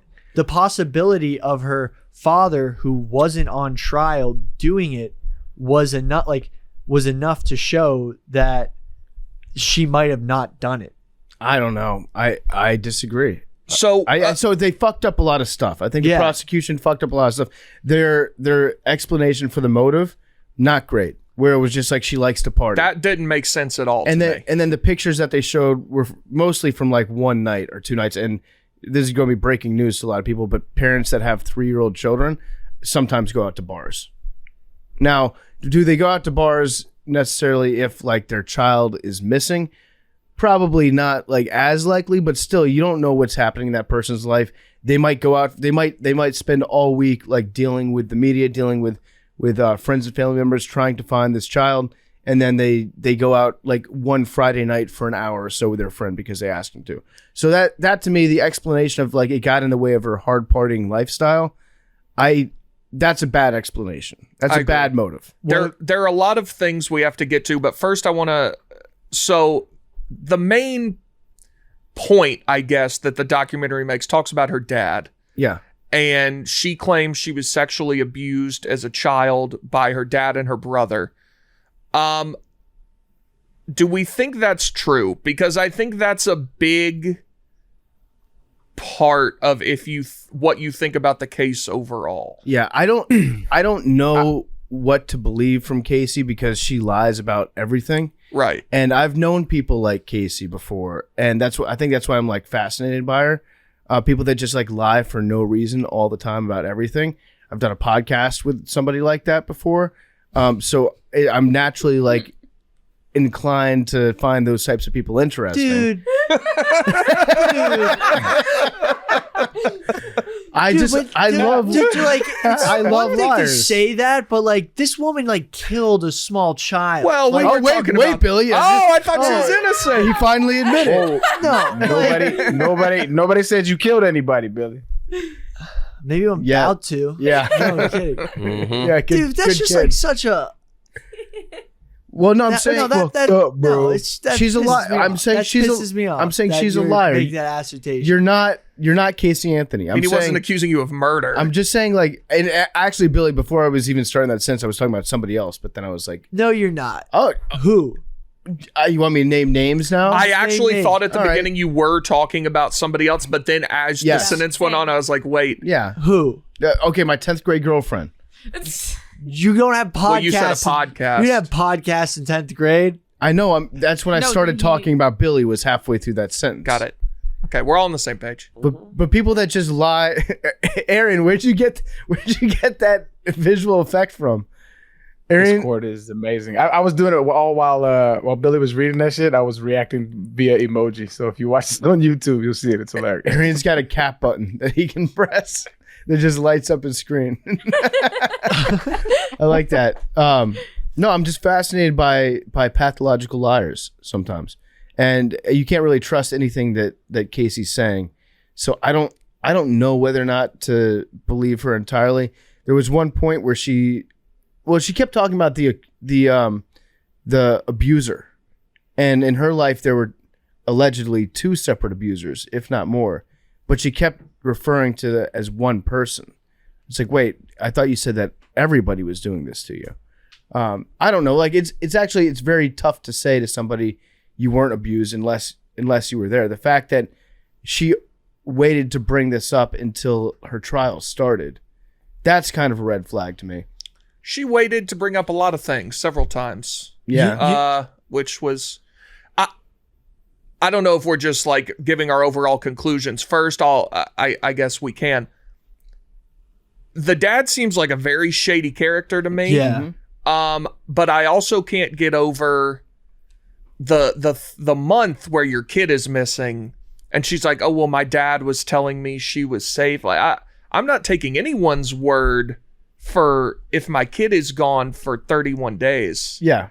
That is irreconcilable to me, but I think it's likely there was some sort of horrible accident that she and or her dad were there for, and then now they have a dead child on their hands, and now what do we do? Yeah. But that then absolves her of the murder. That's what I'm saying. That's what I think we both agree on. Like, that's still a crime. It's not a crime that she was being tried for. So that's why she gets off. Her murdering, like the angle the prosecution took with going after her for murder in, I think in the first, I forget which degree it was exactly. First degree but murder. Like, she was getting the death penalty. Well, that's the thing though. That's the thing that got me is when you look at all the interviews with all of her friends, even everybody, even her friends that were against her, they were saying, I mean, she loved her. Now she was always with her. She always. So you can't find any evidence of neglect nor abuse aside from this one event. And so to me, I understand how abuse works. I understand how neglect works. It is a pattern behavior, and if you can't find a pattern of abuse or neglect, then it's very unlikely that that's the case. Now, I think an element that I don't think the documentary touched on in this was that her dad was an ex-cop, and cops love to protect cops. And so if you look at, and I had just finished binge watching all of these goddamn interrogation videos. And when you watch that dude's interrogation video, he's over explaining things. He's like, I'll do anything. I do this, I do that. He just sounds to me from a unbiased, because I didn't know anything about that before looking at any of this stuff. But he looks hella guilty. 1. 2, how as a detective, this is what those detectives dropped the fucking ball, bro. How as a detective is he not one of the prime suspects when he was one of the last people to see her alive? They literally just discounted him and said, "Oh, he was a good dude." Like they did not question him. They did not take his cell phone. They didn't ping his cell phone. They didn't do none of that stuff. So they dropped the ball on that shit totally. But the element that I feel like is big, he was an ex-cop. Ex-cops protect ex-cops all the fucking time. So are you saying that someone within the police force may have helped protect George Anthony? I think all of them do. They give cops the benefit of the doubt, whereas a regular citizen they would not and will not. I mean, think about it. If you're one of the last people to see somebody alive, right? Why are you not automatically a suspect? Yeah, that don't make any sense. Also, it makes no sense. And why did we not collect his cell phone and get that information to ping it to see where he was at during those locations? They got Casey Anthony's cell phone, but they got everybody else's cell phone. They didn't get his though. But also, why didn't who's the father of Caylee? She never really. She claims that she got drugged at a party and raped, and that's who the father was. She also had said like she had claimed that the child belonged to a guy that she was dating at the time, and Tony, right? and then she said that was during that time though. Yeah. She previously said that, but then changed her story. She's acknowledged. That's I think the thing that is the big thing to me is like she acknowledged, I lied about a lot of shit that I shouldn't have lied about. I lied a lot about, but like I'm not saying she's telling 100% truth now. There's no way of knowing, but for someone to admit those lies, but to this is when she had me, when I was like, okay, she might be innocent, was when I heard that their team had struck a deal with her and struck a deal with the state, and they were like, okay, we can get you 20. I said that sounded like a pretty good deal. That's what I'm saying. So if you just admit wrongdoing, we can get you 20. And with good behavior, it can go to 15, 13, something like that. And she said, fuck no. I'm not admitting to that shit. So for a habitual liar to sit here and say, yo, but you could face the death penalty. And she's like, I don't care. I'm not admitting to that shit. To me, as a father, I'm not saying she did the best things ever subsequently. And there's no telling what I would do in those. I wouldn't do a lot of the shit she did, honestly, but there's no telling, and I'm in that situation. I'm 19 years old, 20 years old. Like, I don't know, I don't know. But what I do know is that if you face in life and you did that shit, you're going to try to take a deal. I thought so too. I was like, she'd be out of jail at worst when she was like 45. Like, if you did it, that's a sick deal. Exactly. And so all of that. And then I think the biggest case breaker for me was, all right, when you look at the dad, right? He's on all of these talk shows, doing all these interviews, and he's saying, I don't think my daughter did it. I don't think my daughter would not do anything like that. But he was the star witness. He was the main witness to get her prosecuted in the first place, right? To get an indictment in front of a grand jury. And he was a star witness throughout the entire trial. And that trial was not for anything else but to get her the death penalty. So if you don't think your daughter could do that, but you're sitting here aiding with the state, knowing that it can kill your daughter, but you think your daughter's innocent, like, get the fuck out of here. Well, I think this is what I think happened. This is honestly what I think what happened. And there's no way of knowing. If we are to believe that Casey Anthony was abused as a child, if we're to believe that, then that predatory behavior is very has a lot of patterns to it, right? And so it's very likely that he was doing that to or he wanted to do it to her daughter as well. And I'm making a lot of jumps here. I get it. But I think what's more likely to happen is he abused the daughter and he wanted to cover the tracks and he wanted to blame her for it. That's what makes the most sense to me, because I don't see there was no malice in her heart towards her daughter, no reasoning to party. Like, that didn't make any sense. The clip at the end of him at Caylee's funeral and words he uses, I was shocked. How is that not like well known? Like, smell her sweat. Yeah. He was like, I'll never be able to smell her sweet sweat when she comes in from playing outside again. And he said that twice. Yeah. And he said, I'll be able to, he said, I can't do the things that I want to do with her. Oh, it was bad anymore.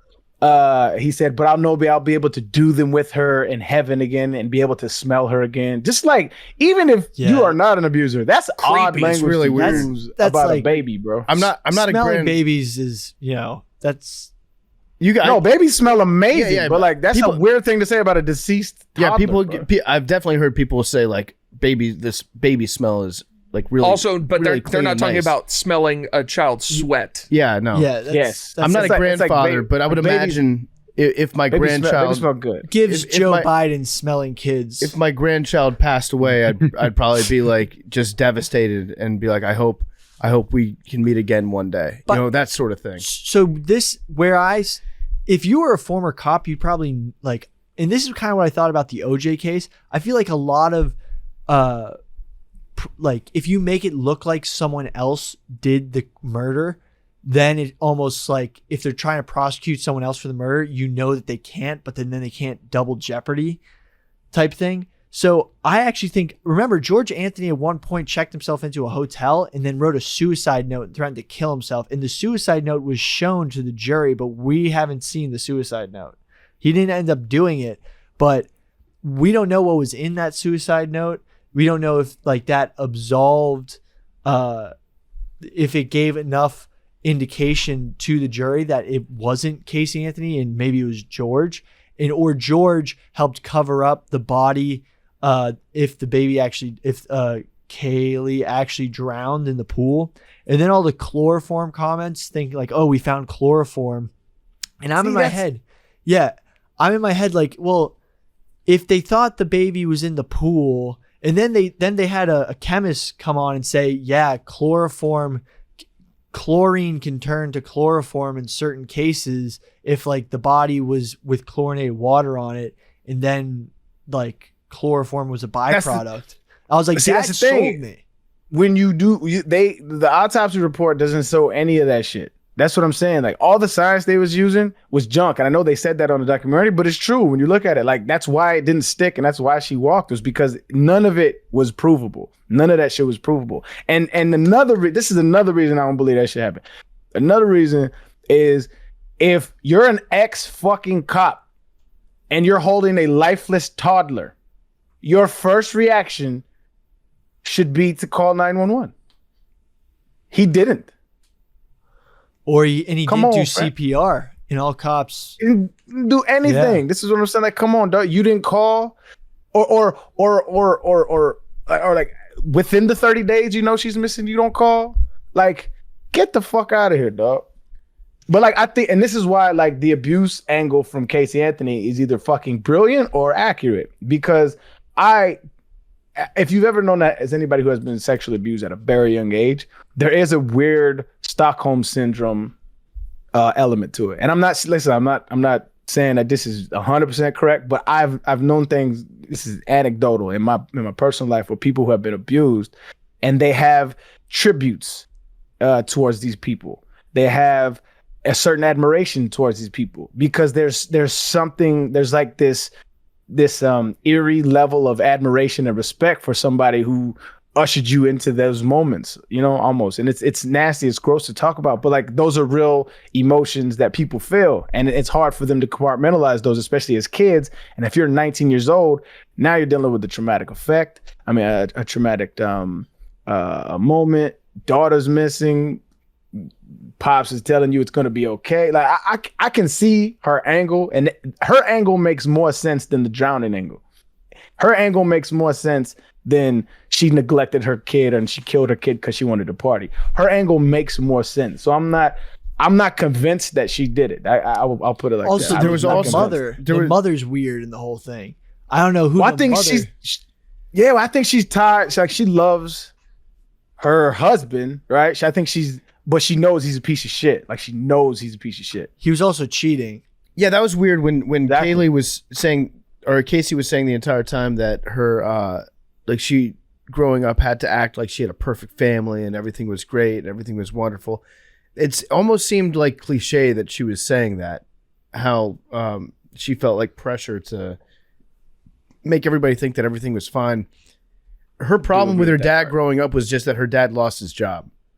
That was it. Like, he would yell sometimes, but there was no at that point evidence of like abuse, or she wasn't even talking about him cheating on her mom. Her traumatic thing that she was bringing up at the time was that her dad got fired and was unemployed. And it's like, that's a weird thing to like. He got fired from the police force? Wait, what do you mean? Because she was talking about him abusing her. But no, I'm talking about like at first when she was talking about the perfect family that she was like representing and everything that was wrong with her dad. Yeah, she was just mostly focusing on her dad being unemployed and then her dad like cheating on her mom. Yeah, I think you're referring to like those 30 days. Like she was talking about how her like doing it was like a rebellion against her parents. Yeah, and like I agree. That was like hella like what nigga. She also like, just speaks in cliches a lot, and when she's trying to tell her stories, she has a pattern to her voice. I don't know if you guys picked up on this, but she says things like almost their lyrics in a song or their poem. She'll be like, and I was there with Casey. I was there with Caylee, and she was there with me. And next thing you know, we're both gone. You know, like there's a definite pattern. She freestyles her lies. It's almost like she's not even freestyling. Like she writes her freestyles and then she repeats them. Because there's definitely like there's moments where I swear to God she's lying in iambic pentameter. It's like crazy how she's got this rhythm that she always, and it's not the same pattern that you would use if you're just like thinking back and telling a story. So when she's talking about being in bed with Caylee on the day that she went missing, she's talking about like they ask her, okay, describe to us what was happening or tell us your story about what happened that day. And she'll start by saying, so the morning had arrived and she was in bed with me. I'm trying to think exactly like what her words were, but she doesn't just state facts. She almost like tells a story about how everything was going. You know, like a fact would be, I was in bed with Casey or I was in bed with Caylee and we slept in that day. And then next thing you know, I woke up and she was gone. That's how you would say that story. And the way that she was saying it, I'm trying to remember her exact words in the moment, but it's much more narrative like she's writing a story from somebody else's perspective of what was going on that morning and not from her own two eyes. She's a weirdo. Yeah. I mean, by the way, the finding of the body was weird. There was like a psychic involved. Do you guys get that part? Yeah. So the psychic, they bring those psychics. I want to talk to somebody that's like a police psychic, just so I can kidnap them and never have them like work again because they're so full of shit, and they just all they do is they ruin actual people's lives in cases by just like making up stuff for police to go investigate. They're actually bad people, I think. We should talk a little bit about the Google searches that Casey did. Yeah. Excuse me. Yeah. She looked up chloroform. Foolproof suffocation. Wait, someone. Wait, hold on. We don't have any proof that it was her. Okay, Yeah. She did a Google search for foolproof suffocation, and you might say we don't have proof that was her. She was the only one in that family that used Firefox. It was done on Firefox, and then right after that she clicked on the foolproof suffocation methods, then she logged on to MySpace directly after that. So unless her dad was rocking on MySpace back then, that's a huge. I think they indication definitely for me. colluded.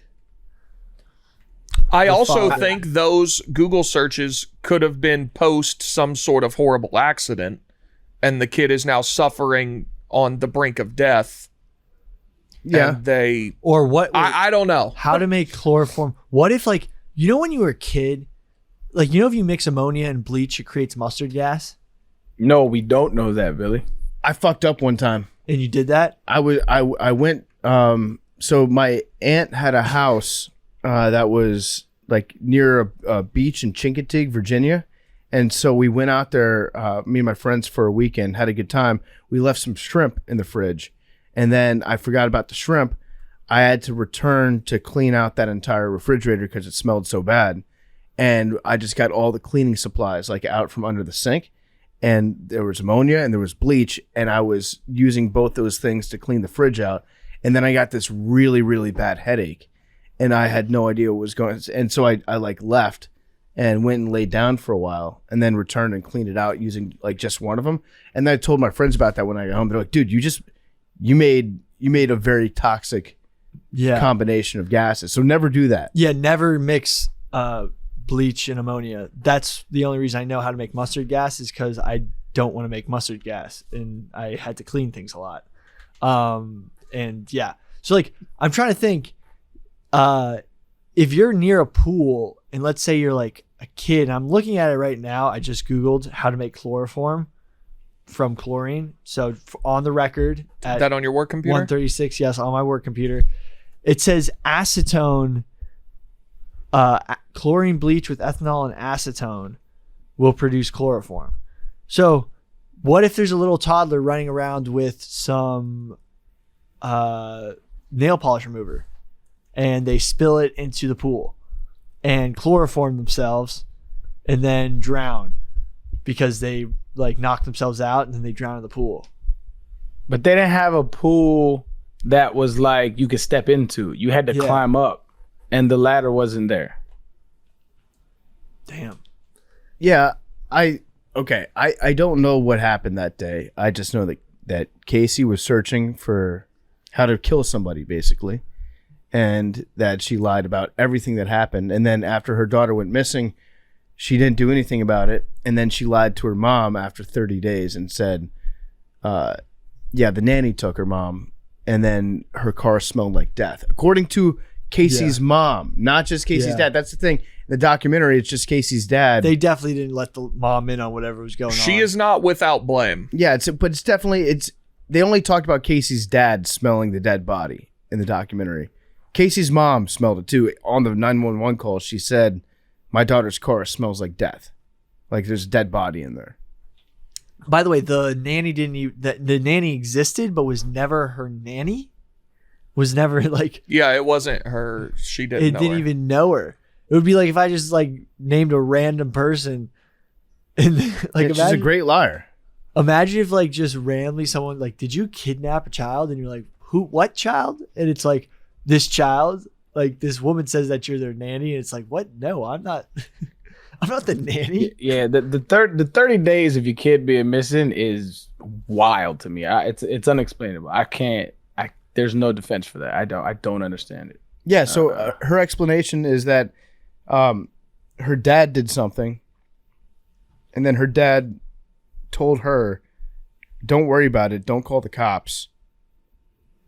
Talk to me, and I'll give you your daughter back." And she was like, "Okay." Nah, she was basically saying like she's gonna be okay, and like he was gonna take care of it. Like maybe she thought. She never really explains what she thought, like in any kind of detail, which I thought was kind of shady. She's never like, I thought he took her away. You know, it was never any of that shit. It was just like he kept saying she's gonna be okay. Like even when she was in prison or in jail the first time, she was like, I was talking to him and she's gonna be okay. And there was video of him even saying that. But the interesting part was like when they said that they found the remains and she was in the waiting room and she looked over and she saw the TV of them flashing that, and she broke down at that moment because she realized that her daughter was dead. Like, I mean, that's hard to fake. That's hard to stage from somebody who's like been unemotional the entire time. And so I know there's a lot of inconsistencies with a lot of shit. So I don't know. I remain unconvinced that she murdered her for the reasons. But also I didn't see any pattern of neglect or abuse. So it's just, I don't know. Her closest friends are like, there's no way she did it. Her closest friends. How about the fact that every time that she like starts to cry in the documentary, she acts like she's crying, but there's usually no tears at all that come down her face.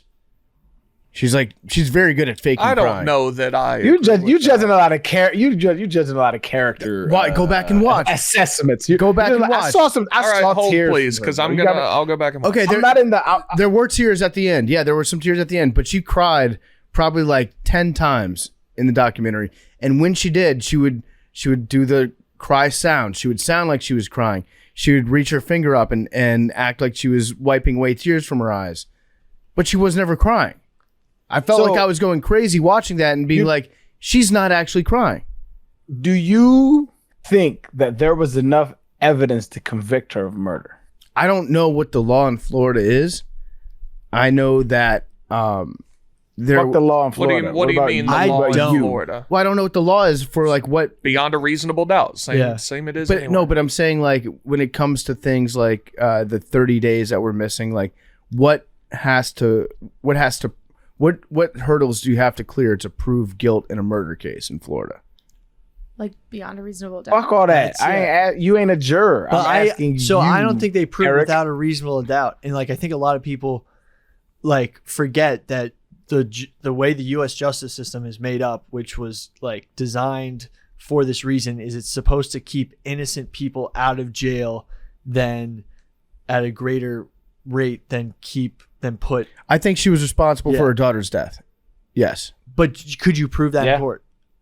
Now we're getting back to like the legal question. Yeah. Arian just asked Eric if I thought she did that shit. And Eric says, yes, she's responsible for her daughter's death. Definitely. Tears, by the way, I just showed him tears. That's I didn't even see the No, tear but on that. without a reasonable doubt. Using a lot of you're using a lot of wiggle words.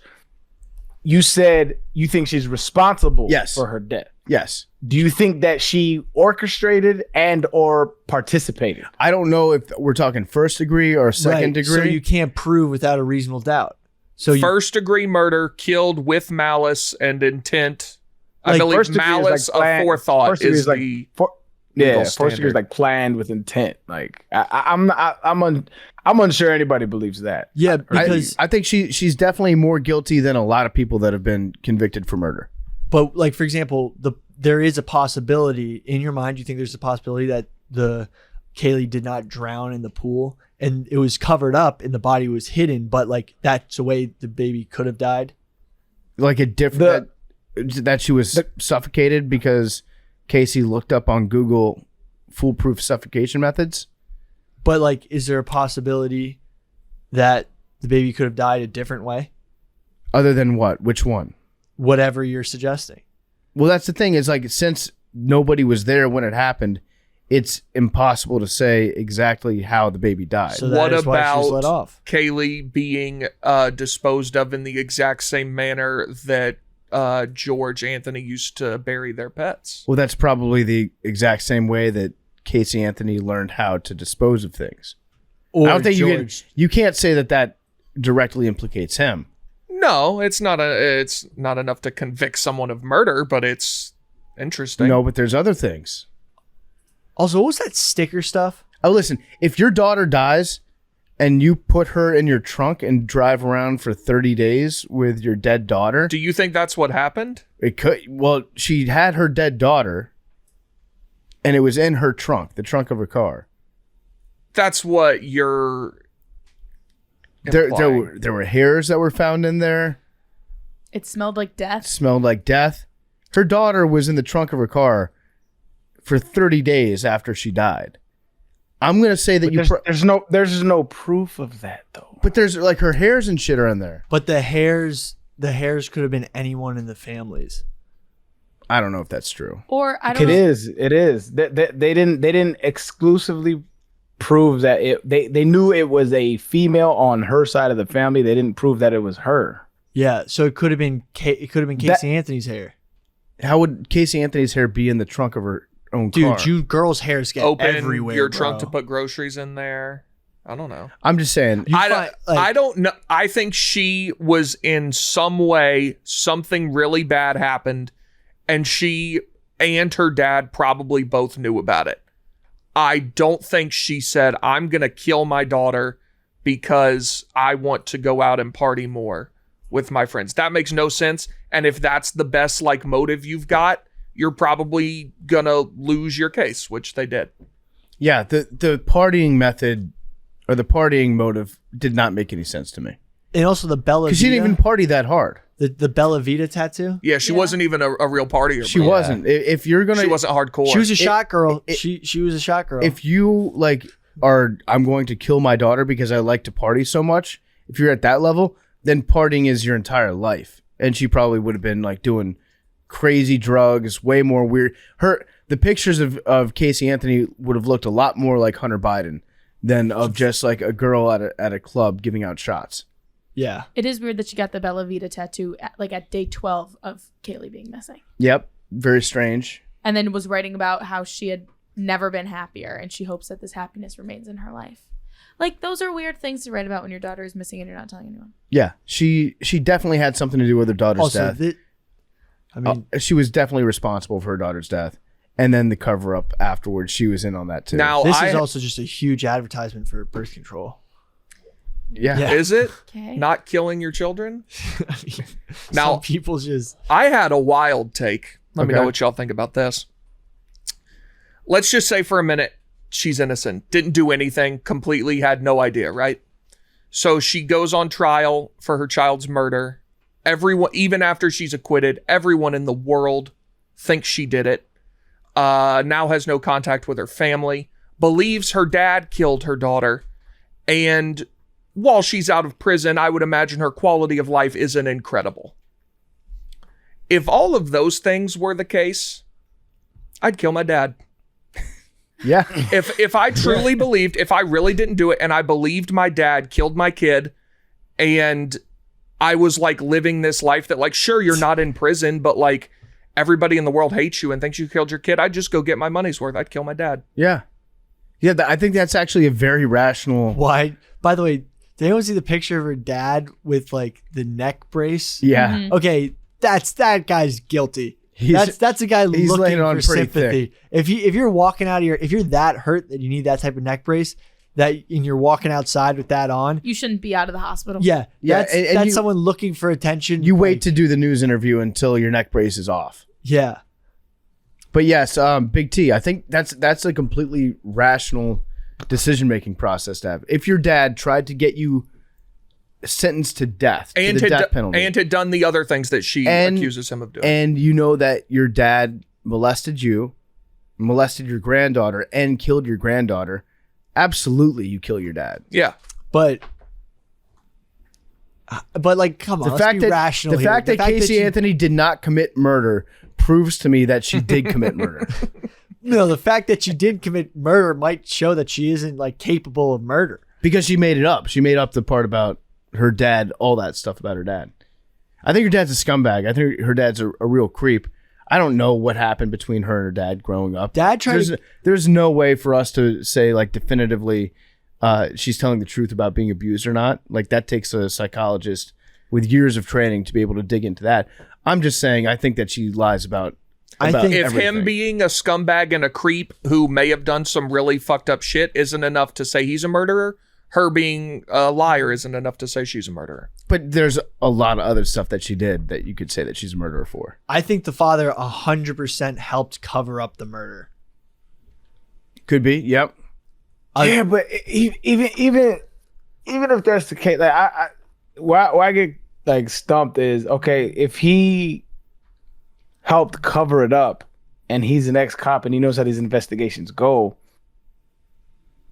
Why do you have no alibi with your daughter? You know what I mean? Or why is there no story with your daughter? They were against each other from day one. That's why I don't think it was a collusion because they were never on the same page. If they colluded, they would have been on the same page at some point in time. Or maybe they were on the same page. The father's a cop. He understands how these murder trials go. He said, let's try to pin the crime on each other, and then they will never be able to prove without a reasonable doubt that either one of us did it. That I don't think so. Like I don't make no sense because well, that's how I think they these never things work. she never attempted to pin it on him, and neither did the defense. That wasn't until after everything was already done. They never looked at her dad as a suspect. That was Right. what the whole documentary was since about. he was never a suspect, alluding to him maybe doing it was the way she got out of it. No, she never alluded to him doing it. That's the whole thing. She never alluded until after the trial, after all that shit was over. He was always alluding that she did it in court only, though. Well, she said a lot of stuff about her dad, like about her dad molesting her. That was her explanation during the trial. No, that wasn't her idea. That was the defense. The defense's game plan was to get her reaction to it. So it wasn't. They weren't like that. Wasn't a like the abuse was to cover up why she didn't do anything for those 30 days. Like it was never to allege that her dad did it. No, I think it was to allege that her dad did it. No, they didn't mention it. Am I fucking up, Big T? I don't think they ever in court they never argued that her dad did it. Yeah, not during the trial, I don't think. They brought the woman that he was having an affair with. Yeah. Yeah. They and were trying to damage his character. She said that she had heard something from him. I forget exactly what she said. She didn't like That it was an accident that got blown out of proportion. and he something helped to that cover it. effect. Yeah. Yeah. Which Um, I'm going to let Blake Griffin take it away with his take on the matter. Blake Griffin, August 15th, 2011, tweeted, "Accidentally hit a squirrel yesterday in my car. Feel so guilty I could barely sleep. Casey Anthony's a monster." Blake said it. Listen, Blake one of my Blake said it. I co-signed Blake. Casey Anthony, she did that shit. She's crazy. She's a menace. It's tough, man. I don't know, man. Come on the pod to defend yourself, Casey. Yeah. But I think the whole secret lies in the suicide note that no one ever got to read. I think that's might have Billy, pushed people over. the suicide note is available. It is? What did it say? I mean, you want me to read the entire thing? You can look it up Okay. right now. He basically said like he failed everybody. He wants to go be with Caylee in there a couple times, which is very creepy. He doesn't admit to anything. Also, the interview with Dr. Oz, where he's in the headgear and all that, and he starts saying, "I need forgiveness from my family for the things that I've done." Mm-hmm. And he was kind of like, and was it not her mom sitting next to him? It looked Yeah. like somebody else. I think It it's mom. was. It was. Oh, okay, yeah. It was. Well, she kind of looks at him like, "What are you doing? Like, stop talking." Yeah. That was odd. Something weird went on with him. He's not a normal dude. He was doing something. I want to know what happened to him when he was a kid. Like, do you think that people who are abusers, do you think that they come from a long line, like going back thousands of years? Like in our family, everybody abuses each other. No. I think a lot of it is learned behavior. A lot of it is coping mechanisms. Because To hide your pain. Yeah. there's definitely like a correlation between people who are abused as children and then they end up acting that out when they become but adults. it doesn't necessarily have to be a family member. It could be a priest or something. Yeah, it could be somebody else. Yeah, that's true. Yeah. Mm-hmm. But yeah, Or so it's a power thing. you can find So for For some people it is about power. It's not all learned behavior. But you found the note. Yeah. Yeah. Is it This- long? Okay, he says at the end, he just keeps commenting about how his writing is getting weird because he's like on medication. He's fucked up. He's like, wow, the writing is getting weird. It almost sounds like somebody who's writing a suicide note trying to make it seem like a fake suicide note. Mm-hmm. Like, oh, the drugs are getting me now. Like how she would talk in these weird cryptic ways. Like they have a weird vernacular that they use. I don't know if that's an Anthony family way, but What the fuck? Is he still alive? The dad? Yeah, I they thought he both- would be certain everyone for, is. like dead after all that stress. I think, and that's another thing. It's like I don't know.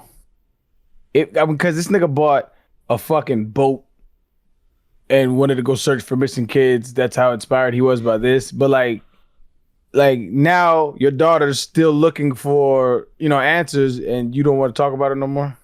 Mm-hmm. I don't believe this dude, bro. I'm sorry. I don't know. That was kind of weird how he took the money and bought a boat and then put a rap on it saying like we bought this boat to fight missing children, to like to stop the scourge of missing children. Like boat he does like a boat parade to raise awareness for missing children. Last time that We're gonna go to hedonism down in Jamaica for an awareness week, raising awareness about missing children. Last time that boat was seen in a Trump boat parade. Yeah.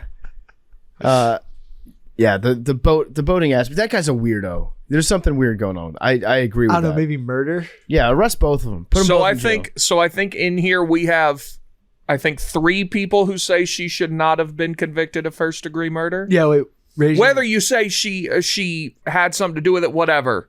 I think Billy, Arian, and I say there was not enough to convict her of first degree murder. Is We're- that correct? Yeah, we're not letting emotions get in the way of facts of the legal system, and there wasn't. And then do beyond y'all reasonable 3 say doubt. she should have been convicted of first degree murder? I think that the prosecution did not do a good enough job to convict her of first degree murder. The prosecution so you fucked it all agree? up. I think that she's responsible for the death of her child, but I think as the trial played out, they didn't do a good enough job Yeah, saying that she did. Yeah, It's did. like the OJ thing. I'm not. Yeah, exactly. Thank you, Mad Dog. She's like OJ. By the way, Yeah. went on YouTube His to son watch did it. more Casey Anthony stuff after I finished the documentary, and there's a Marsha Clark apparently has a TV show on A&E where she does her own investigation Wow. of crimes, and she had one on Casey Anthony, which I found pretty ironic given her claim to fame is that she did her job poorly. Yeah, that's true. What was her conclusion? Oh, they were dead set like they thought they really got her. They're like, look at these pictures of her partying. She killed her daughter because she wanted to go party. Like all the things that were like, yeah, that was dumb. They were like, we got it. Also, there are people who go on meth benders who still maintain their child. Mm-hmm. I just think she did it, and I think that her lying and her not, going to the authorities for a month, there is just no way in my brain that someone who loves their child and wants to protect their child would go about it in that way.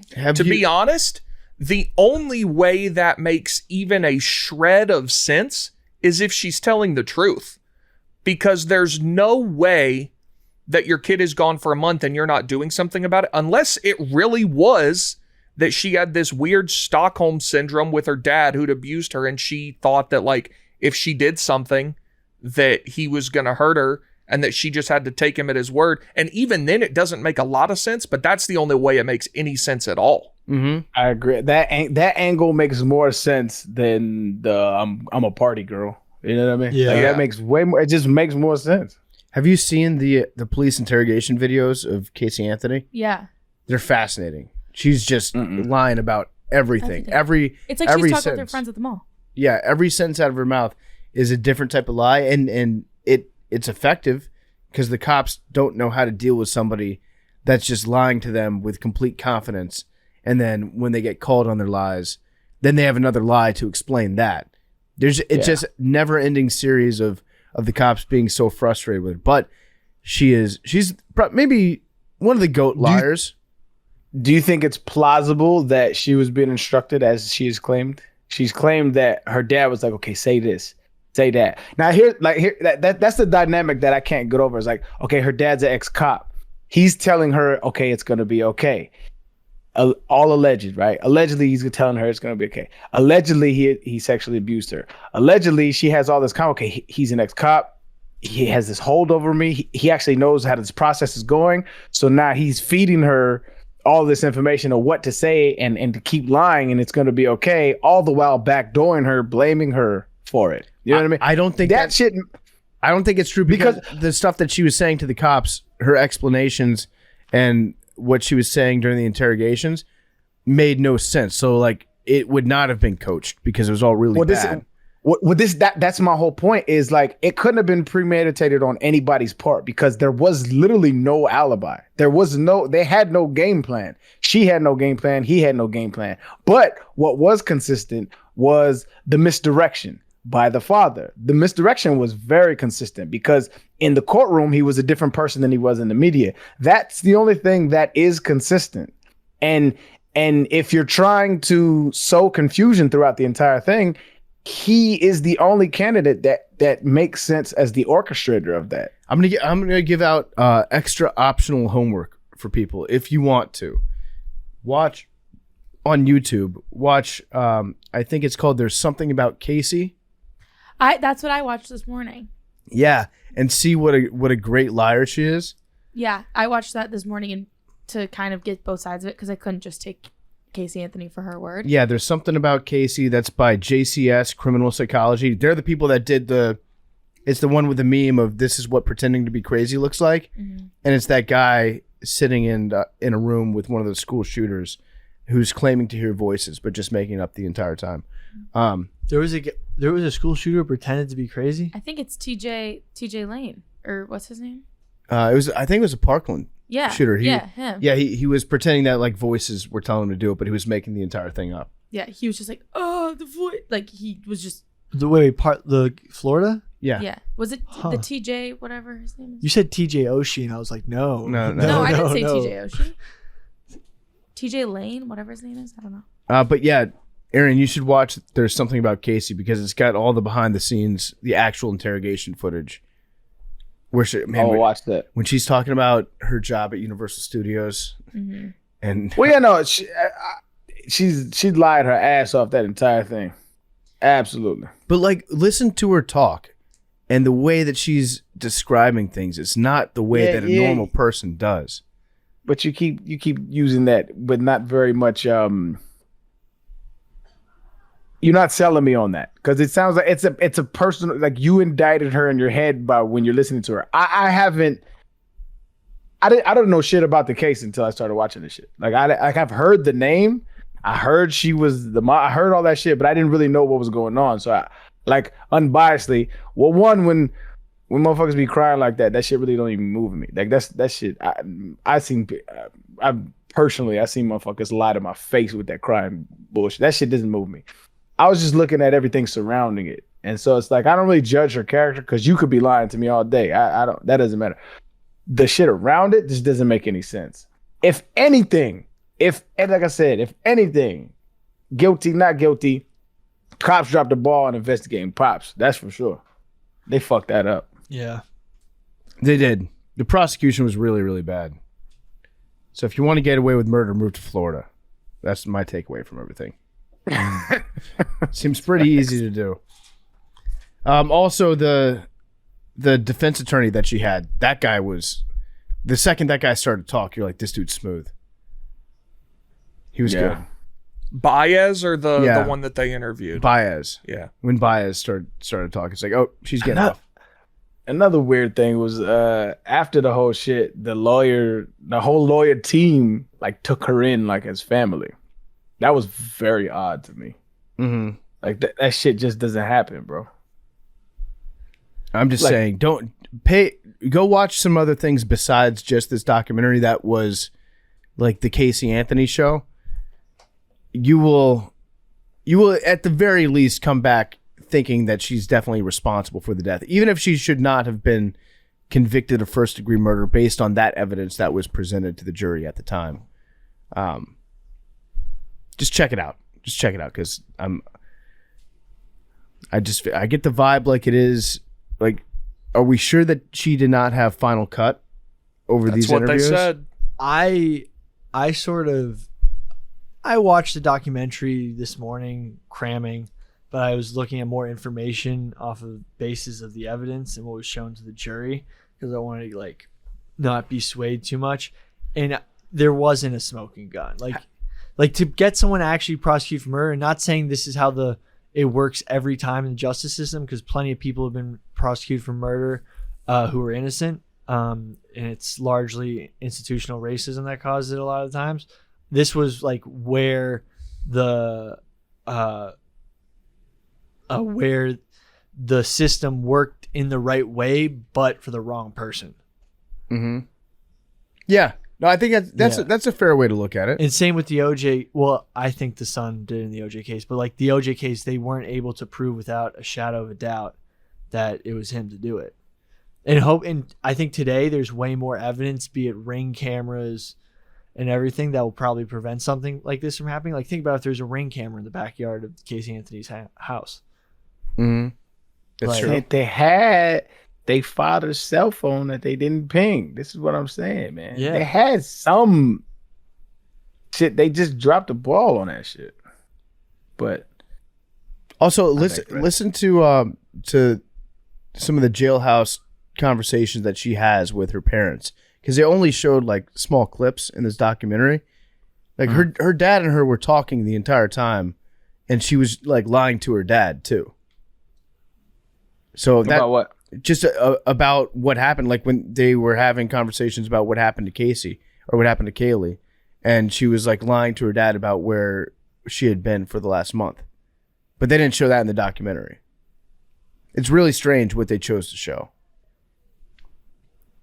I may have got, but I can understand why like they just couldn't convict because there just isn't there's not enough. Like I'm unsure if she is 100%.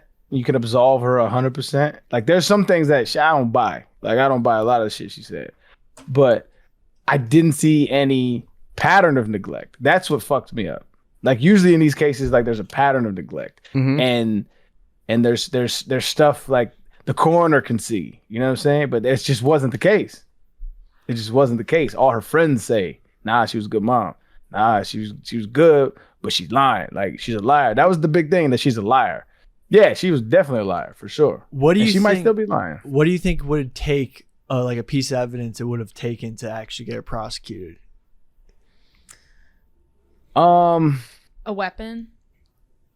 Well, I think if they'd have found the body sooner, there'd be more. If they'd have found some evidence that was concrete in her car, that would have convinced me. But that evidence wasn't concrete. If there was like her fingerprints on the duct tape. Mm-hmm. Well, see, even the duct tape was kind of iffy because it wasn't like on her skin. It was like on the bag and could have just like been brushed up. It was never really. It just wasn't like there was no evidence of it being like around her mouth and duct taped around her mouth. That was not true. She's lucky she didn't get convicted with a lack of physical evidence. There's some other people who weren't so lucky. Scott, our friend Scott. More physical evidence in this case than that one. I forgot about Scott. that shit. I forgot about Scotty. the funniest Scotty thing about hottie. the funniest thing about the Scott Peterson case is that we were trying to, like, you're giving your evidence for him not being guilty, and then we found out that you said another woman was found dead the same way as the wife, and I was like, now I think he killed her too. He had no motive to do that. Big T was ready to put hands on everybody in the studio. I'm just saying, Casey's lucky that she wasn't tried in California. That was one of the best things. Basically, like, yeah, no, that was probably a woman Scott Peterson was cheating with that he then killed on top of his wife. Oh, now you're just talking crazy. Yeah.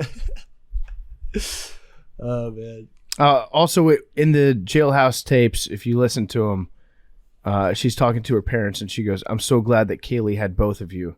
Mm-hmm. I mean, and still has both of you. Like, I don't know. I think that's not that uncommon. See, that's not damning to me because like I don't want to be like, you don't know anybody like that. I don't want to do that because I don't want to. But like, if you know sexual abuse victims, especially if it happened to them young, and this is, I'm not defending her. Like, she could be guilty of shit, but from that aspect, that's not damning to me because if that is true, let's look at both sides. If that is true, that's not uncommon from an abuse victim to say that to somebody who abused them. Like I say, I've seen plenty of instances where people just it's like they block that shit out and they just hold them to this high prestige, and so like I said, I'm unsure if it's true or not, but that evidence doesn't move me. Like, oh, why would she act like that? There's a reason for that. Like, if that is true, I don't know though. Watch her talking to her dad when she's in jail. I'm going to watch it. Oh, I don't doubt she was involved in some way. When she's making up the story to her dad while she's in jail about what happened to Caylee. I think that her dad's like, look, they're recording all these conversations. Like, oh, her dad definitely knows that. Yeah. Yeah. So I feel like he was definitely advising her on all this, like, on what to do. I think it was way more calculated because he was in the system. Her dad's a big weirdo. Yeah. But if by the time that she's in jail, everything that like every time that they're talking, it's recorded. So what are they doing at that point to like collude with each other? At that stage, Sliding of it? notes, maybe. No, dude, like that. She's in jail for murder. He's not getting notes. He's not getting He's not sneaking notes. They're through. separated by a pane of glass, I think. Yeah. And there's officers on Casey's side. Like, I just don't get where like the collusion part comes in. Maybe before, but once she is indicted and once she's on trial, I don't get where the collusion part comes in, just because she was on such high watch. Mm-hmm. That's what I'm saying. Okay, so if y'all think she's guilty, right? Mm-hmm. Explain to me the reasoning, or explain to me what you make of the inconsistencies with her father and going on the news stations and saying my daughter couldn't have done this, but then in court he's singing an entirely different tune. But we don't know. Explain that. We don't know what her dad said in court to the grand jury. No, he was doing it testified during the against her in trial. the regular trial. But in the regular trial, in the regular trial, what exactly did he say about her? He was constantly saying, she's a liar. I don't know. Yeah, She didn't say where she was been. He was their star witness. And so my thing is like, I agree with you that I don't think there's any colluding that went on. I think it looks more to me like somebody did some shit and you was covering up your steps and you was trying to find a scapegoat for it, and you found one in your daughter. That's what it looks like to me from the outside.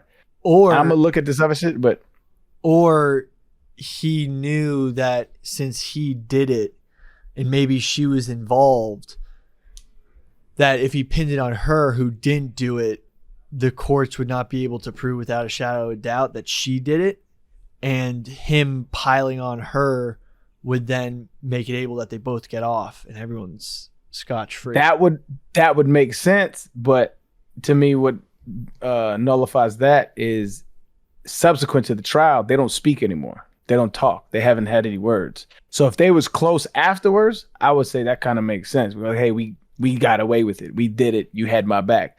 But she's like, you blaming me for this shit, and you know I didn't do it. Like, that's what her disposition is. And so that doesn't make any sense to me. That's what I don't know, man. There's there's a possibility that when he was talking to the media, he didn't want to believe that his daughter was a murderer.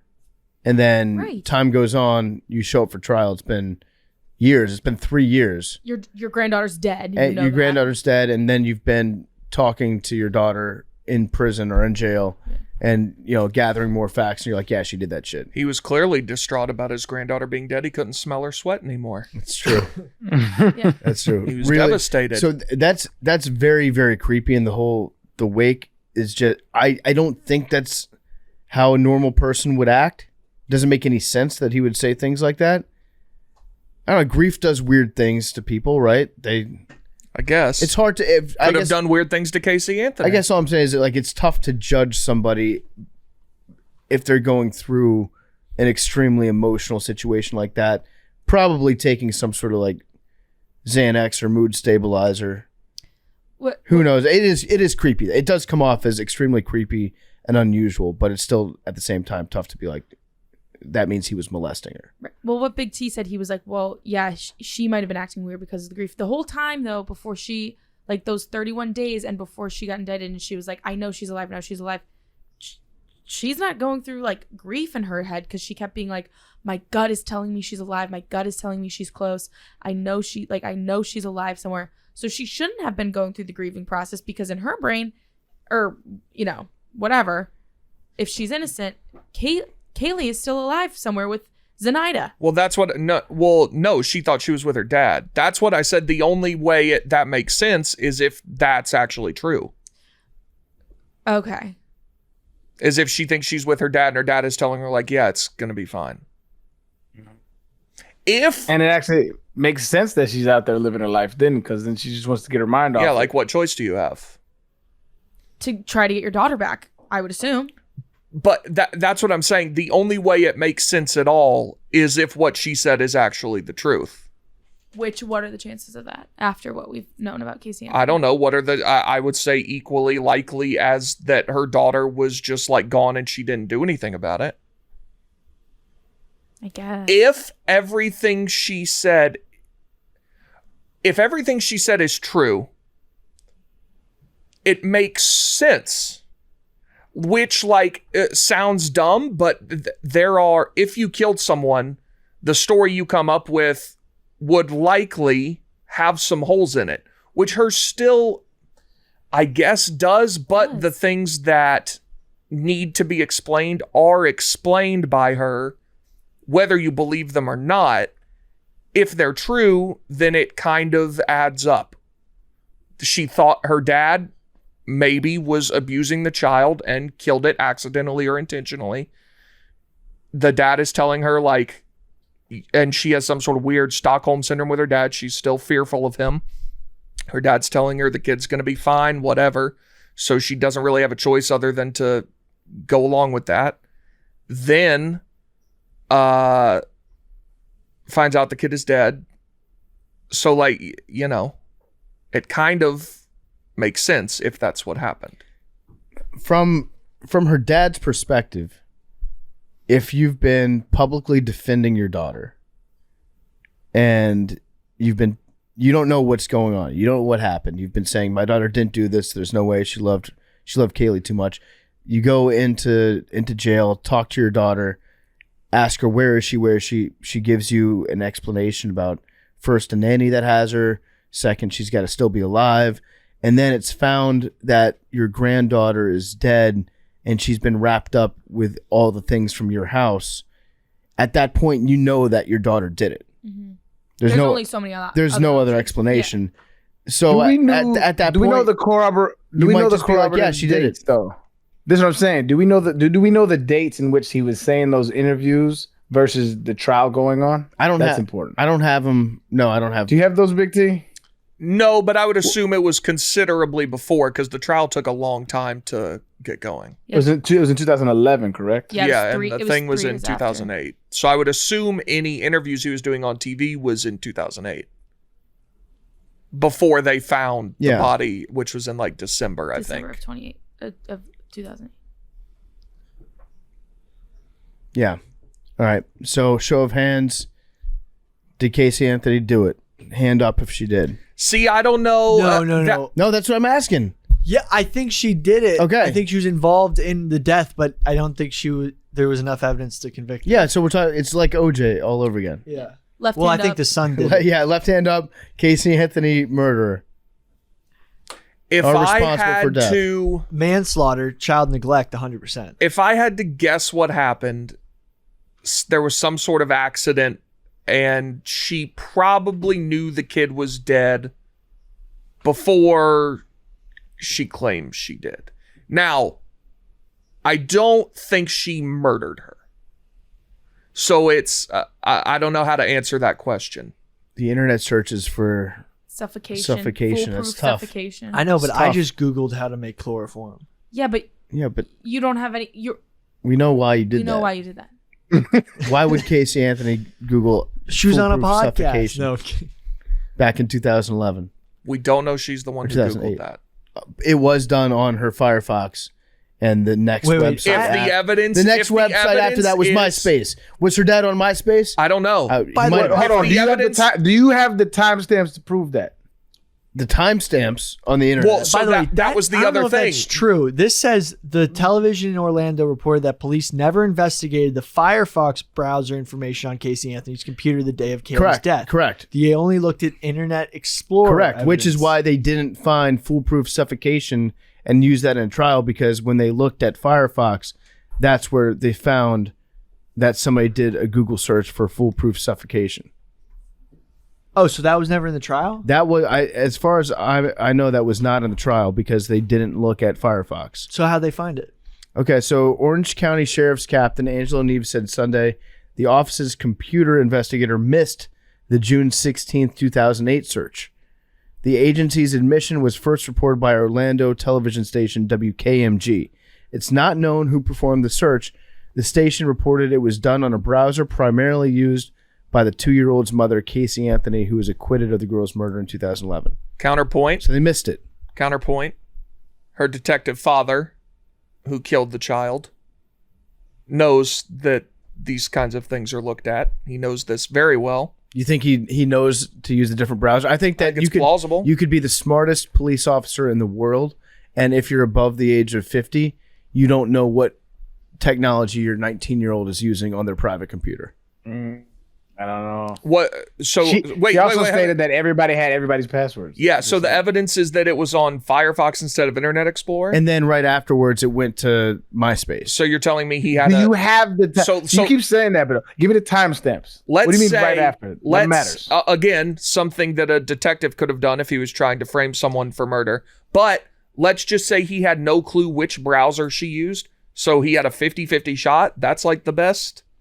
Whoever conducted the been Google him? search looked for the term foolproof suffocation, misspelling suffocation, and then clicked on an article about suicide that discussed taking poison and putting a bag over one's head. The browser then recorded activity on the social networking site MySpace, which was used by Caylee Anthony, but not her father. Again, if what I'm implying happened, that's something someone who was trying to frame someone for murder might do. You're too woke. You're too woke, Big hold T. on. Well, hold on. Let's think through this logically, PFT. I'm thinking about killing my daughter. I go, how would I go about doing that? Type. Maybe I should suffocate her. Hey, who's on my top 8? Right out. Get the fuck out of here. Well, dog. to be fair, Casey's neither a one psycho. of these guys strike me as Mensa members. Yeah, Casey's a psycho. Like if, That shit don't make no sense. It absolutely does make sense that Caylee would do that. You know, it makes sense that evidence was planted. That's what that should make. That makes perfect I agree. sense. To be like, I actually think I'll use her computer, then I'll go on MySpace so that they know it was her. And Okay, all right. I'm calling bullshit on that. Okay, well then put yourself in Georgie Boy's head, right? And you're framing your daughter. You went to all these links. You logged on to her MySpace. You used her Firefox. You used her password to set her up for this. And they miss it during the search because they don't check Firefox. They just looked at Internet Explorer. But she's already on trial for murder. What do you care? At some point along the line, would you be like, something just occurred to me. She didn't use Internet Explorer. She used Mozilla. This Mozilla thing is what Caylee always talked about using. No, he would definitely because make she's sure that already she on knew about trial that. for murder, and that would make you look suspicious. No, he would definitely. Exactly. He would. If you tipping police off to clues that lead directly to a murder, that's the and dumbest you thing were you also could have done. I'm not buying that one either, doggy. One episode we should play. PFT Clue. is letting his bias cloud facts. 1000%. We should play I Clue agree. one episode and just try to see who's. Lib T. Let's see who's guilty. Who can play? Be a better Lib criminal. FT. No, this is Lib T right now. No. You're too soft on No. crime. Soft on crime. No. Yeah. No. I'm out here. I'm the Law and Order. I think they got podcast the host. wrong guy. I'm trying to clean this shit up PFT. right I now. want the guy who did it prosecuted. No, you don't. Yes, No, you I don't. do. No, you don't. You think she's hot, and you don't think that she could do it because you think she's hot. No. Did you see her teeth? Oh, I mentioned this. Those are some killer teeth. Her teeth were so off-putting, like the jagged, and there was one that was. She looked like Nanny McPhee. Oh, it was so gross. If she fixed her teeth, she'd be kind of hot. Big T has a teeth fetish. No, I want teeth to be straight He expects perfection. in line. He likes his teeth. Big Like, T's got unrealistic expectations. Your teeth. he likes his teeth like his marriage. And perfectly straight white teeth, and he wants. You should not have a tooth that's offside. If Big Your teeth should be at the line of scrimmage. That's what I want. if Big T was gonna fuck Caylee Anthony, he'd send her to the orthodontist first. Yeah, I've got a guy. perfectly straight white teeth and not murdering their children. You just want Bare want everything minimum. out of everybody. Okay. So do you at least concede the fact that she had something to do with her daughter's death? I can't. You guys, Possibly. you guys are nuts. whipped. You guys are whipped by. But hold on. I'm not. She's got you under her spell. I am not convinced. So I am not convinced that she did, and I'm not convinced that she didn't. You know what I'm saying? She drove There's around not for a month with her daughter she gone. didn't- How can you drive I around agree in a car with that that. smells that That's- bad? But this is what I'm saying. But there's on both sides. There's evidence that says this is odd behavior for somebody who just lost a daughter. But then there's evidence that say this is odd behavior for somebody who just murdered somebody. So it's like I am wholly agnostic about this.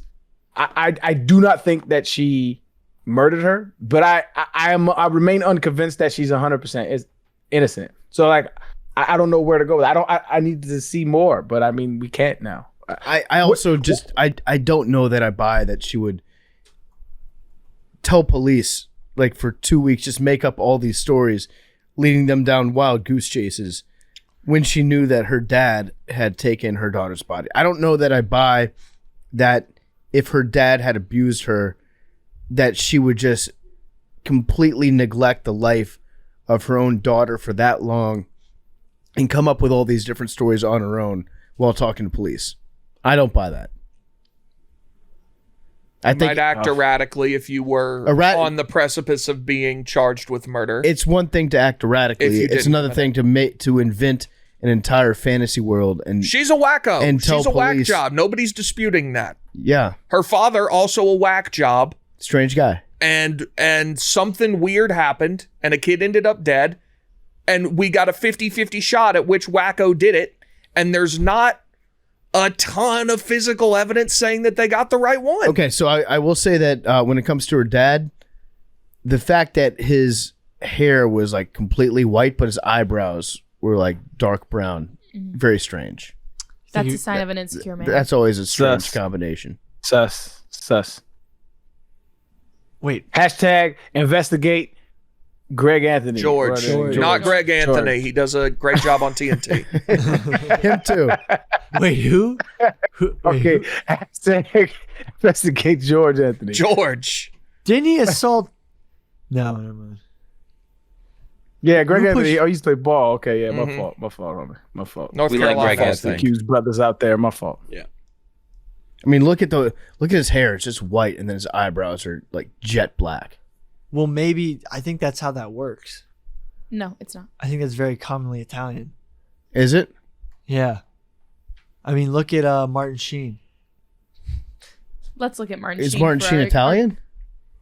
Isn't he Irish. not? Yeah.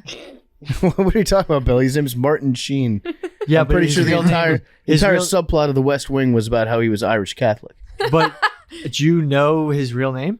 I actually don't. Isn't His it real Emilio name is Estevez? Ramon Antonio Gerardo Estevez. Oh, so he might be Italian. He's sounds more definitely Spanish. is Spanish, but like Charlie Sheen's real, like Estevez is their real name. But he was born in Dayton, Ohio. Hell yeah. Ohio represent. Damn, what if she's lying and she just that's another okay. Let's say she's lying, right? The public forgot about this shit. It's been 10 That's years. what I was the news about to cycle is say. fast and fast. If the news cycle's crazy, shit gets forgot about 2 weeks. This is 10 years ago. She drudges up this shit to make her relive it again and everybody else relive it again, all to lie about it. That doesn't make a lot of point. sense. It's a good point. I'm just saying it doesn't make a lot of sense, man. A quick cash grab. I don't know. Like, you can't have a job if you're Casey Anthony. She works Yeah. for her lawyer. How does she make Oh, money? really? Yeah. Did you watch it? Yeah, she worked for her lawyer for a long time. Madeline didn't watch it. Sorry. What does she do for I a watched lawyer? the Casey thing. I don't have Peacock. Is Okay, how about this? Next Nano, we watch each other's sides. I'm gonna watch the shit y'all told me to watch. You watch her documentary, and then we'll come back and reconvene and Okay. redo the verdicts. Yeah, that sounds fair. So I'm I supposed still to. think Okay. she killed. She definitely was involved. Billy, you look up chloroform. Oh, okay. Here, Then if- Firefox. Can we try to chloroform each other? Just Does like, Firefox still exists? I don't know Yes, how that actually I get works. it. Can you actually just take a napkin and put it up to someone's face and they just faint? Yeah. 100%. We can kill It's- them. It's like the cartoons. Yeah. Yeah. They can die though. It's extremely dangerous. Yeah, so don't No, try it never at about home. it. Billy, do not chloroform Or us. anywhere I'm else. not going to chloroform anybody. Promise? Promise. Okay. I might be lying though. It might be a lie. Yeah, you might be. Yeah, it might be a little. Billy's gonna end up chloroforming himself. He's gonna be like, I wonder how this smells. Knocks himself out. Man, can you imagine? Can you imagine if Billy and Casey Anthony got together, had a kid? Just what a liar that kid would be. Yeah, really, really. Incredible. Yeah, this job is all about truths. What? Anthony. Yeah, it would be What, that kid would be like it'd be the best like CIA agent ever. When it comes to like waterboarding, that kid would just be able to lie its way out of anything. Now you're definitely getting chloroformed. Okay, so you lied just- about. Okay, I and said now- I was gonna and now lie. it's on That was the tape. truth. And now it's on tape. I'm chloroforming your ass and putting you in a trunk. Okay, Jeez Louise. Sound good me. at the police report. I wouldn't fit in a trunk. Not right now. Christmas app still loading. I fit in the trunk. Billy could chloroform me easy. That's No, that. no, that You don't want chloroforming your Mad Dog- bro. Funny. Mad Dog. You don't want the Mad Dog simps out there to hear you say like, I could fit in a trunk. Remember? You're putting a pretty big target on your back. Oh, but remember? Oh, never mind. Remember when I was in the trunk? That's right. Yeah, that's true. Mad Dog has fit in a trunk before. With us. We've all put Mad Dog in a trunk. Yeah. You guys are all guilty. I feel like we need to Yeah. explain that now. Confirmed Mad Dog fits inside a trunk. We were in a tiny car in Knoxville, and there were no more seats, and Madeline had to get in the trunk for like a mile. She volunteered. Yeah, we checked in. We could hear her. We Yeah. made sure she was fine. Yeah. She hit the door close button herself. No one actually shut her in there. It wasn't even a mile either. I think it was a little less. Yeah, it It was, was a quick jaunt. 2 to 3 minutes. Yeah. There was a decent amount of elevation change because of the hills there, but I made it. I can still remember all 19 of the Duggars. That's true. Nothing's changed. Well, no, you only got 18 out of That's true. them. Let's do some voicemails. Okay. I pre-ordered Ginger's book, by the way. It comes out January 31st. who's Excellent. Ginger? One of the Duggars. Wait, aren't they all named? J. Yeah, it's Ginger with a J. J-I-N. Oh my God. Oh, that's just All right. Anyways, these voicemails are going to be brought to you by Sport Clips. Sport Clips Haircuts has developed an all-new relaxing blend of chamomile, lavender, and eucalyptus for their hot steam towel. If you want to try this new scent, you've got to make sure and ask for the MVP haircut experience. It comes with a hot towel. You get a massaging shampoo, and of course, a great-looking haircut. Doesn't matter if you're balding or if you have the noggin of a Sasquatch. Sport Clip stylists have been specifically trained to cut men's hair. They've literally seen it all. Check them out, Sport Clips, the pros in men's hair. We love Sport Clips here. The legendary steam towel that you get with the MVP experience, it's actually like twice as good now that they've got the eucalyptus blend on it. You're going to love it. Check it out, Sport Clips, the pros in men's hair. Ready? Voicemails, yes. Okay.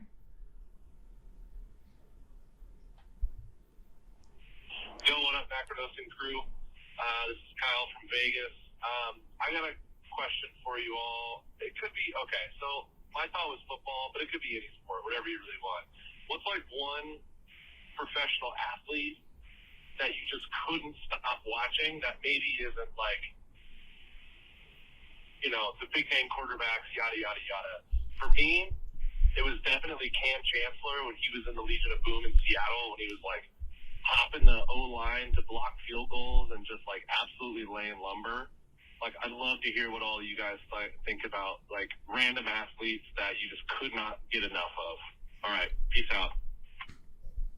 This is that meme where it's like, how many beers till guys just start naming random athletes? I think I have a good one for this. That's what this is going to turn into. I mean, my favorite professional didn't basketball player. Oh, you didn't hear the question? No, I didn't hear your question. He said a professional athlete that you love to watch who wasn't like a big name, which Kyle Korver.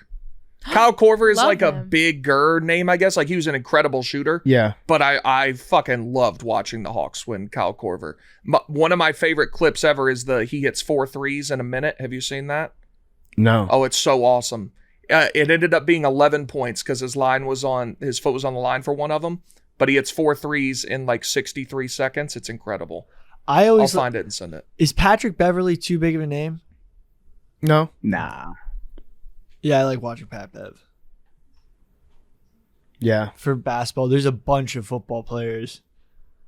that I like to watch just randomly. I liked Mo Vaughn. You guys remember Mo Vaughn? Yep. First baseman. He had such a cool swing. It was almost like it looked like he had short arms. He would just like turn his entire body, and the ball would just be snapped down the right field line. Gary Sheffield was another one. Gary Sheffield, borderline Hall of Famer. Well, Cam Chancellor, borderline Hall of Famer. Sean, I guess. I used to love watching Sean Lee when the Cowboys played. He would always be bleeding. Yeah, he was a hole plugger. Yeah. Oh, did you play against Sean Lee, Aaron, or was that too? Probably. I might have. I don't. No. The middle linebacker, maybe. I don't know. Actually, I don't know. Was it Dat Nguyen? Did you play against Dat? Nah, I ain't that old, kid. And I like Leighton Vander Esch has scratched the Sean Lee itch a little bit, but he's too athletic. Mm-hmm. He said Sean Lee was just a hole plugger. I mean, I guess Luke Kuechly might be too much of a name. Big Yeah, name. he's Yeah. like one of the best. Yeah. Yeah. Kuechly I was so sick to watch, though. This might be. Is it big though? I guess he was in college. Maurice Claret. Yeah. But I love, like, I still watch YouTube clips of him. I just love the way he ran, bro, because he wasn't fast at all, but he just got it done, dog. I loved watching him run. Mike Tolbert. Oh yeah, Mike Tolbert was great. Tolbert had a wagon. Yeah, he was Watching thick. him run was like guys just bouncing off his. Oh, A wagon? He was just a big. Bro. He was just like the shortest, stockiest person ever, but he would run you over. Pretty quick, Michael too. Turner Yeah, for Mike. the Falcons. Yep. That one, those like early Matt Ryan years, he was incredible. Yep. People say that Phillip Rivers didn't have any weapons around him. At one point, Phillip Rivers at running back had LaDainian Tomlinson, Michael Turner, and Sproles, and I'm pretty sure Tolbert was also on that team for a little bit, and Antonio Gates. And David Boston, I believe, was on that team. I think that was before Phillip Rivers. Oh, was it? Okay. Yeah, because we actually, sure? Yeah, because we just got asked about David Boston. That was one of the questions on the dozen that I did yesterday, Okay. and that was like 2003. I would get into arguments about people. It would be like David Boston or T.O. Which one do you like more? Back in 2002, it was a legitimate question. In 2002, It wasn't. 2003, it was. It was never. It was never. a David legitimate Boston led the NFL in receiving yards, or at least the NFC in receiving yards in 2002. question. Okay. It just wasn't a good question. Well, at that point, I learned that I had takes. Unpopular takes sometimes. But I'm takes. looking back at the 2010 Falcons now. It's disgusting how good this team was, and they got killed by the Packers in the divisional round. Matt Ryan, Michael Turner, Michael Jenkins, Roddy White, Tony Gonzalez, John Abraham Roddy on defense White. with 13 sacks. Oh, I used to love watching Dikembe Mutombo. He's That's probably a good. pretty big name, He's a though. big name. Um, I'm judging these by if I know who they are. They're Chris big name. Anderson, Birdman. Tony Kukoc. Okay. Tony Kukoc. I fucked. Oh, you know Ron Harper, Bulls years, was an all-star with the Cavs, but like the Bulls, he took a back seat, but he's smooth as shit. dog. Yep. What about Harold Miner? Harold Miner. That sounds so familiar. He would throw down. Chad Kelly, Shocking. but Yeah. he's bigger name because we talk about him. He's a huge name. Harrison Barnes. Okay. I love Nick Swisher. That's a good one. He was on the Braves for like 4 months, and he was fun to watch. He's in my top 3 Cleveland baseball players of all time. Brett Gardner. Who else is in your top 3? Jason Kipnis, another random name. Jason Kipnis, Nick Swisher, and then Well, you're just making up the top 3 right now. You No, didn't no, have no. a top 3. no. No, you said earlier like he's in my top He's 3. in my top 3. Jason Kipnis, Nick Swisher, and then for another like personality, why am I blanking on the name? He was the Red Sox. He was bald with the beard, and it was like not Naylor because he's on our team now. The fuck was his name? He dated Alex Bald with a Cooper. beard. He dated Alex Cooper, and he was on the Red Sox, and then he came to the Indians. I don't know who dated Alex Cooper. I only know Syndergaard. Obviously, that's not who you're referencing. Shit, what was his name? And it was like the party. Oh, what was his name? Well, I'm looking. I'll also go like Frankie Lindor. That's a hard one to pass up for all of my time. Also, Phil Dawson, really great kicker on the Browns. All right, we got another voicemail. Yeah. Mine were all like personality hires. I love a personality hire in sports. a kicker. Hey guys, this is Bill in Fredericksburg, Virginia. My question is, what is something that you just possibly can't wrap your head around, even though it's been explained to you multiple times? So, for example, something for me is wind. No matter how many times I look it up or someone tells it to me, I just can't wrap my head around wind. So, stay gorgeous. Love you guys. Yeah, wind is a good one. Mm-hmm. I have a million of these. I'm dumb. I like wind. I would also say the very end of Trading Places, the movie with Dan Aykroyd and Eddie Murphy, when they go into the stock market situation and there's the concentrated orange juice future, and then they bet against it to go down and up and down and up. They leave something out in the end of that movie because it doesn't make sense. The way that they're able to make money off everybody and then everyone else goes broke, that will never make sense to me. I'm sorry, it's just it's a pet thing that I have. Something that you've learned many times, but you just don't get, you won't understand. Like his explanation or his example was wind. And I agree with that. Like wind is a good one. Wi-Fi. I was gonna say I thought of that. Also, traffic. That's a new thing on the internet. People trying to put these graphics out that explain traffic. Just keep going. It doesn't make sense. Oh, that's simple. That's simple. Dumb people. Yeah, but just keep going. It's not, but it's people who don't know how to drive, getting into accidents, texting while driving. It's a whole combination of that. If you know Congestion something traffic. is going to, if you know, Right. if you know you have to merge, Yeah. think in your head, I'm going to have to allow somebody ahead of me. And that's okay. If everybody thought like that, I'm not saying there would be no traffic, but it'd go way smoother than it does now. I was gonna say I think merging is like maybe 70% of traffic Mm-hmm. is caused by merging or construction.